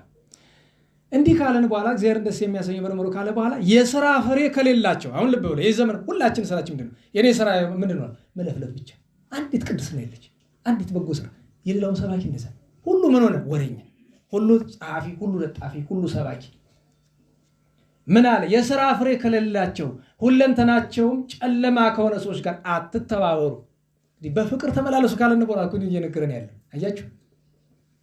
አትተባበሩ አለና ገስጿቸው እንጂ በስውር የሚሰሩት ነገር ስራ ለመናገር እንኳን የሚያሳፍር ነውና አለ። አያችሁት? እየተሰራ ቅድም ሪከርድ አስተፍቼ ነገርኳችሁ አለ። እንደዚህ እያንዳንዳችን የምንሰራው ስራ የሚያሳፍር ነው። ታዲያ ገስጿቸው ሲባል ሰው የመጀመሪያ ተግሳጹን እማን ላይ ነው ማሳረፍ ያለበት? አንተ ላይ እንዳትሉኝ እኔን ግንባር ስለመጣው እማን ላይ ነው? ራሱ ነው። ጌታችን የተናገረው ነገር አለ። ቅድመ አውፅ ሰረወየ እማይንከ ከባልንጀራ አይን ያለውን ነገር አወጣለሁ ከማለት መጀመሪያ ምን አለ? ከአንተ አይን ላይ ያለውን ምሰሶ አውጣው። ግን እንዲህ ማለት በነገራችን ላይ በሰው አትፍረድ ነው ማለት ነው እንጂ ቤተክርስቲያን እየተበደለች ቤተክርስቲያንን የሚበድላትን ሰው በሰው አልፈርድም ብለህ ዝም ብትል የኃጢአቱ ተባባሪ ነህ። ትሕትና አይደለም። አየህ እንዴት ዋላችሁ? ትናንት አንድ ወንድም መጣ። ስለ አንድ ጉዳይ እያወራን ስለዚያ ሰው ቤተክርስቲያን ላይ እያደረሰው ስላለው በደል ተነጋግረን መጨረሻ ላይ ምን አልኩት? ሊጠይቀኝ ለመጣው ልጅ ይህንን ያልኩ እኔ ከሱ ይሻላለሁ ማለት አይደለም። በእግዚአብሔር ፊት ስንቆም ሺህ እጥፍ ሊበልጠኝ ይችላል። እኔ ቤተክርስቲያንን እየጎዳት ነው እንጂ ውድድር አይደለም። በነገራችሁ ላይ እንኳን ሌላ መናፍቅም ቢሆን ከሃዲም ቢሆን እንኳን ያ ሰው በንስሐ ተመልሶ ሊቀድመን ይችላል ወደ እግዚአብሔር መንግስት። አናውቀውም። የኛ ስራችን ምንድነው? በማንኛውም ሰው አለመፍረድ። ቤተክርስቲያን ላይ ጉዳት ካመጣ ግን መጽሐፍ ምን አለ? እስከ መጨረሻው ምንድነው? ተጋደል። በቃ ታገል። ስለ ቤተክርስቲያን እስከሆነ ስለ ሀገር ስለ እውነት እስከ መጨረሻው መታገል አለብን። ያ በሰው መፍረድ አይደለም እኮ። ደህና ዋላችሁ? ድንበሩን እያያችሁት ነው። እኔ እናንተን መገሰጻችሁ ዛሬ ቀን ብዬ አስቤ ነው? ከእናንተ እሻላለሁ ብዬ ነው? አይደለም። እሱ አይደለም። ይሄን ማድረግ ግዴታዬ ስለሆነ ነው። ከእናንተ ስለያይ የመጀመሪያው ስራ ምን ይሆናል? ስለተናገርኩት ሁሉ ነገር ምሕረት መለመን ያስፈልጋል። ግድ ነው። እና ቤተክርስቲያን ላይ ሀገር ላይ ችግር ጉዳት የሚያመጣውን አካል እስከ መጨረሻው ድረስ መደረግ ያለበት መጻሕፍት የሚያዙት ሁሉ ይደረጋል። ያ ሲሆን ግን እኛ ከሱ እንበልጣለን በማለት በሱ በመፍረድ አይደለም። በቃ የሚያስፈልገውን ነገር መጻሕፍት የሚያዙትን ነገር በማድረግ ነው። እሱን ማወቅ ይገባል። ቅዱስ መርቆሬዎስ የበርበር የቁዝ የአራም ሰዎችን ሲታገላቸው ጠልቷቸው ነው? ነገሩኝ። በእነሱ እየፈረደ ነው? ከእነሱ በልጣለሁ ብሎ ነው? አይደለም። ስራውን ነው የሚሰራው። አንድ ለቤተክርስቲያን እቆማለሁ ካልክ ለቤተክርስቲያን ትቆማለህ። ከዚያ ግን ምንም ከሰራ በኋላ ቤት ማታ ስትገባ ምን ጊዜ ምን ታደርጋለህ? ቅርታ ትለምናለህ። ላደረግከው ነገር በጎ ይሁን አይሁን ቅርታ ትለምናለህ። እሱ አስፈላጊ ነገር ነው። ገስጿቸው የተባሉት ተግሳጽ ወገኑ ብዙ። መጀመሪያ ራሳችን ገሰጽን፣ ቀጥሎ ባልንጀራ እያለን ተግሳጽ መንገዱ ብዙ ነው። ደህና ዋላችሁ? ፖዝ አድርገዋል። ማጠቃለያውን ልንገራችሁ ብዬ ነው ልል የሞከርኩት እሱን ነው። እና ስለዚህ ገስጿቸው አለ መጀመሪያ ራሳችን፣ ቀጥሎ በዙሪያችን ያለውን ተግሳጽ ምን አይነት ነው? ጥቂት ተነጋገርን። እግዚአብሔር የሚወደውን ማለት ነው። የቅዱሳን በረከት የእመቤታችን አማላጅነት በሁላችን ላይ ይደር፣ በሁላችን ላይ ይደር። አንዲት መልእክት እንዳርስ አስታውሱኝ ብዬ ነበረ። ሴተኛ ዳሪ የሚለው ቃል በጣም ነው የሚከብደኝ። ለሁሉም እንደዚህ ያየ ለመስራት እየሞከርን አይደለም። ተመዝገቡ ተብሎ እስካሁን ድረስ 3 ነው 4 ሰው ነው የተመዘገበ አለ። አታገለግሉ? እነዚህ እህቶቻችን ማገልገል አትፈልጉ? ማስተባበር እኮ ነው። እነሱን ጉባኤ እንዲዘጋጅላቸው አስፈላጊ ነገሮች እንዲሆኑ የሚያስተባብሩ ሰዎች ያስፈልጋል። ካልሆነ ከሌላ ጉባኤ ልጥራ፣ ከሌላ ቦታ ያሉ ልጆችን ቅድሚያ ለእናንተ ይሆን ብዬ እኮ ነው። ተመዝገቡ። ከወንድሞቻችን ከአገልጋዮች ከአስተባባሪዎች ተመዝገቡና አገልግሉ። ምንም ነገር የተለየ ነገር የለም እኮ። እነዚህ እህቶች በነገራቸው ላይ ትልቅ ቅዱስና ነው፣ ትልቅ በረከት ነው እነዚያን ሰዎች ወደዚህ ጎዳና ማምጣት። በተረፈው ደግሞ በተለያየ ስፍራ 40 ነው እናንተ እጅ ያለ እነሱ 20 ያላቸው 60 ማለት ነው እንደ እግዚአብሔር ፈቃድ። ስለዚህ ተባብራችሁ እሱን የሚያስፈልገውን በጀት መጠየቅ ነው። ከዚያ በኋላ አስተማሪ ይመደባል። ቋሚ አስተማሪ እግዚአብሔር ከፈቀደ መደበኛ የጉባኤ ሰዓት ይኖራቸዋል። እናንተ የምንፈልጋችሁ ለክትትል ነው። አንደኛ ለክትትል፣ ምክንያቱም ክትትል ይፈልጋሉ። ከዛ አይነት ህይወት የቆዩ ሰዎች በአንድ ጊዜ ወጥተው ጨርሶ ለመኖር በጣም ነው የሚከብዳቸው። ክትትል ይፈልጋሉ። አይዟችሁ አለው ማለት ይፈልጋሉ። በፋይናንስ በምንላ ተደግፏችሁ ትችላላችሁ። ጎደሎን እየመጣችሁ ግን ለአስተባባሪዎች ትናገራለች። ሁለተኛ በጣም የሚቸግረን የነፍስ አባት ጉዳይ ነው። ስለዚህ ያሰብነው ምንድነው? እኔ አይደለም ወንድሞች ያመጡት መፍትሄ ነው። ካህን በጣም ስለምንቸገር እናንተ አንዳንድ ይዛችሁ በቁጥራቸው ልክ 60 ሰው ብናገኝ ወደ ነፍስ አባቶቻችሁ ሰዱሉ። ሁላችሁ የነፍስ አባት አላችሁ አይደል? አይከብዳቸውም። 5-10 ለአንድ ካህን ብትሰጠው ሊከብደው ይችላል። ስለዚህ ይሄ በዚህም ተባበሩ። የነፍስ አባታችሁን ተነጋግራችሁ አሳምናችሁ እምቢ ካሏችሁ ምንም ማድረግ አይቻልም። ግን አብዛኞቹም ቢላይሏችሁ ይችላሉና በዚህ እገዙን። ገብታችኋል? እነሱን የነፍስ አባት ጋርም በማገናኘት እገዙን። በጣም ባለፈው የተቸገርነው በነፍስ አባት ጉዳይ ነው እና እችን አደራ ለማለት ነው። እግዚአብሔር ቸርነት ሁላችንን የሚርዳን። ለምስጋና እንነሳ።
በሰላም አስጀምሮ በሰላም ያስፈጸመን ቅዱስ ስሙ የተመሰገነ ይሁን። የእመቤታችን ጣዕሟን ፍቅሯን ያሳድርብን፣ ከንጹሐን በረከት ያሳድርብን። ሀገራችን ኢትዮጵያን፣ ቅድስት ቤተ ክርስቲያን፣ ከተማችን ጎንደርን፣ ደብራችን ደብረ መድኃኒትን፣ ማህበራችን በቸርነቱ ይጠብቅልን። ከታዘዘ መቅሰፍት፣ ከነደደ እሳት፣ ከትኪት፣ ከዘመነ ሶት፣ ከግራ ቁመት፣ ከገሃነመ እሳት ይሰውረን። የአባታችን የገብረ ኪዳን የወንድማችን የፍቅረ ሥላሴ ወልደ አማኑኤል ወልደ ተክለ ሃይማኖት ነፍስ በአብርሃም በይስሐቅ በያዕቆብ አጠገብ ያኖርልን። በውስጥ በአፋ በቀኝ በግራ አስቡን አትርሱ የሚሉንን ሁሉ መንፈስ ቅዱስ ጌታችን ሁሎቹንም በቸርነቱ ያስብልን። ሰላም በዋለን ቸርነቱ ሰላም ያሳድረን። አቡነ ዘበሰማያት ይትቀደስ ስምከ ትምጻእ መንግሥትከ ወይኩን ፈቃድከ በከመ በሰማይ ከማሁ በምድር ሲሳየነ ዘለለ ዕለትነ ሀበነ ዮም ኅድግ ለነ አበሳነ ወጌጋየነ ከመ ንሕነኒ ንኅድግ ለዘአበሰ ለነ ኢታብአነ እግዚኦ ውስተ መንሱት እለ አድኅነነ እምኩሉ እኩይ እስመ ዚአከ ይእቲ መንግሥት ኃይለ ስብሐት ለዓለመ ዓለም። በሰላመ ቅዱስ ገብርኤል መልአክ ወእግዝእትየ ማርያም ድንግል በኅሊናኪ ወድንግል በሥጋኪ እምእግዚአብሔር ጸባኦት ሰላም ለኪ ወርግዛ አንቲ እምአንስቶ ተፈሥሒ ፍሥሕት ኦ ምልዕተ ጸጋ እግዚአብሔር ምስሌኪ ሰአሊ ወጸልዪ ለነ ምሕረተ ወወልድኪ ኢየሱስ ክርስቶስ ከመ ይስረይ ለነ ኃጣውኢነ ተማኅፀነ በኪ። ስብሐት ለአብ ስብሐት ለወልድ ስብሐት ለመንፈስ ቅዱስ ይእዜሰ ወዘልፈኒ ወለዓለመ ዓለም አሜን። አንዲት መልእክት ብቻ ልንገራችሁ። በዐቢይ ጾም እንዲሰጥ የምትፈልጉት ትምህርት ካለ ለአስተባባሪዎች ተናገሩ። አንድ ርዕስ ልንመርጥ እንችላለን። ሙሉ ዐቢይ ጾምን 2-3 ርዕስም ሊሆን ይችላል፣ 4-5ም በየሳምንቱ አንዳንድ ርዕስም ሊሆን ይችላል አጫጭር ከሆነ። ስለዚህ እሱን ቅድሚያ ልስጣችሁ። ከመጣ ከእናንተ የእናንተን ርዕስ በዚህ ጉዳይ ብንማር ብትሉት ከአስተባባሪዎችም ከእናንተም ልትሰጡ ትችላላችሁ። እስከሚቀጥለው ዓርብ ድረስ ማለት ነው። የሚቀጥለው ዓርብ እንግዲህ ቀጥሎ ያለው እሑድ ዘወረደ ስለሆነ እሱን እስቲ እንደዛ ላድርግ ዘንድሮ። እናንተ የምትፈልጉት ርዕስ ጠፍቶ ሳይሆን እስኪ የምትሹትን ዘንድሮ ቅድሚያ ልስጥ ብዬ ነው። ስለዚህ ካገኛችሁ ከታዳሚው፣ ካልሆነ ከእናንተ ከአስተባባሪዎችም ሊሆን ይችላል። ቸሩ መድኃኔዓለም እንቅፋት ሳይመታን እሾህ ሳይወጋን ኃጢአት ሳይሰለጥንብን በደልም ሳይገዛን የብርሃን መላእክት በፊት በኋላ በቀኝ በግራ እየጠበቁን ለጊዜው ወደ የቤታችን ለፍጻሜው ተስፋ ወደምናደርጋት መንግሥተ ሰማያት ከተከፈተች ገነት ከተነጠፈች ዕረፍት ከአባቶቻችን ርስት ሁላችን በሰላም ያድርሰን። ስብሐት ለእግዚአብሔር ልዑል ወለወላዲቱ ድንግል ወለመስቀሉ ክቡር ዘ ኃይል አሜን።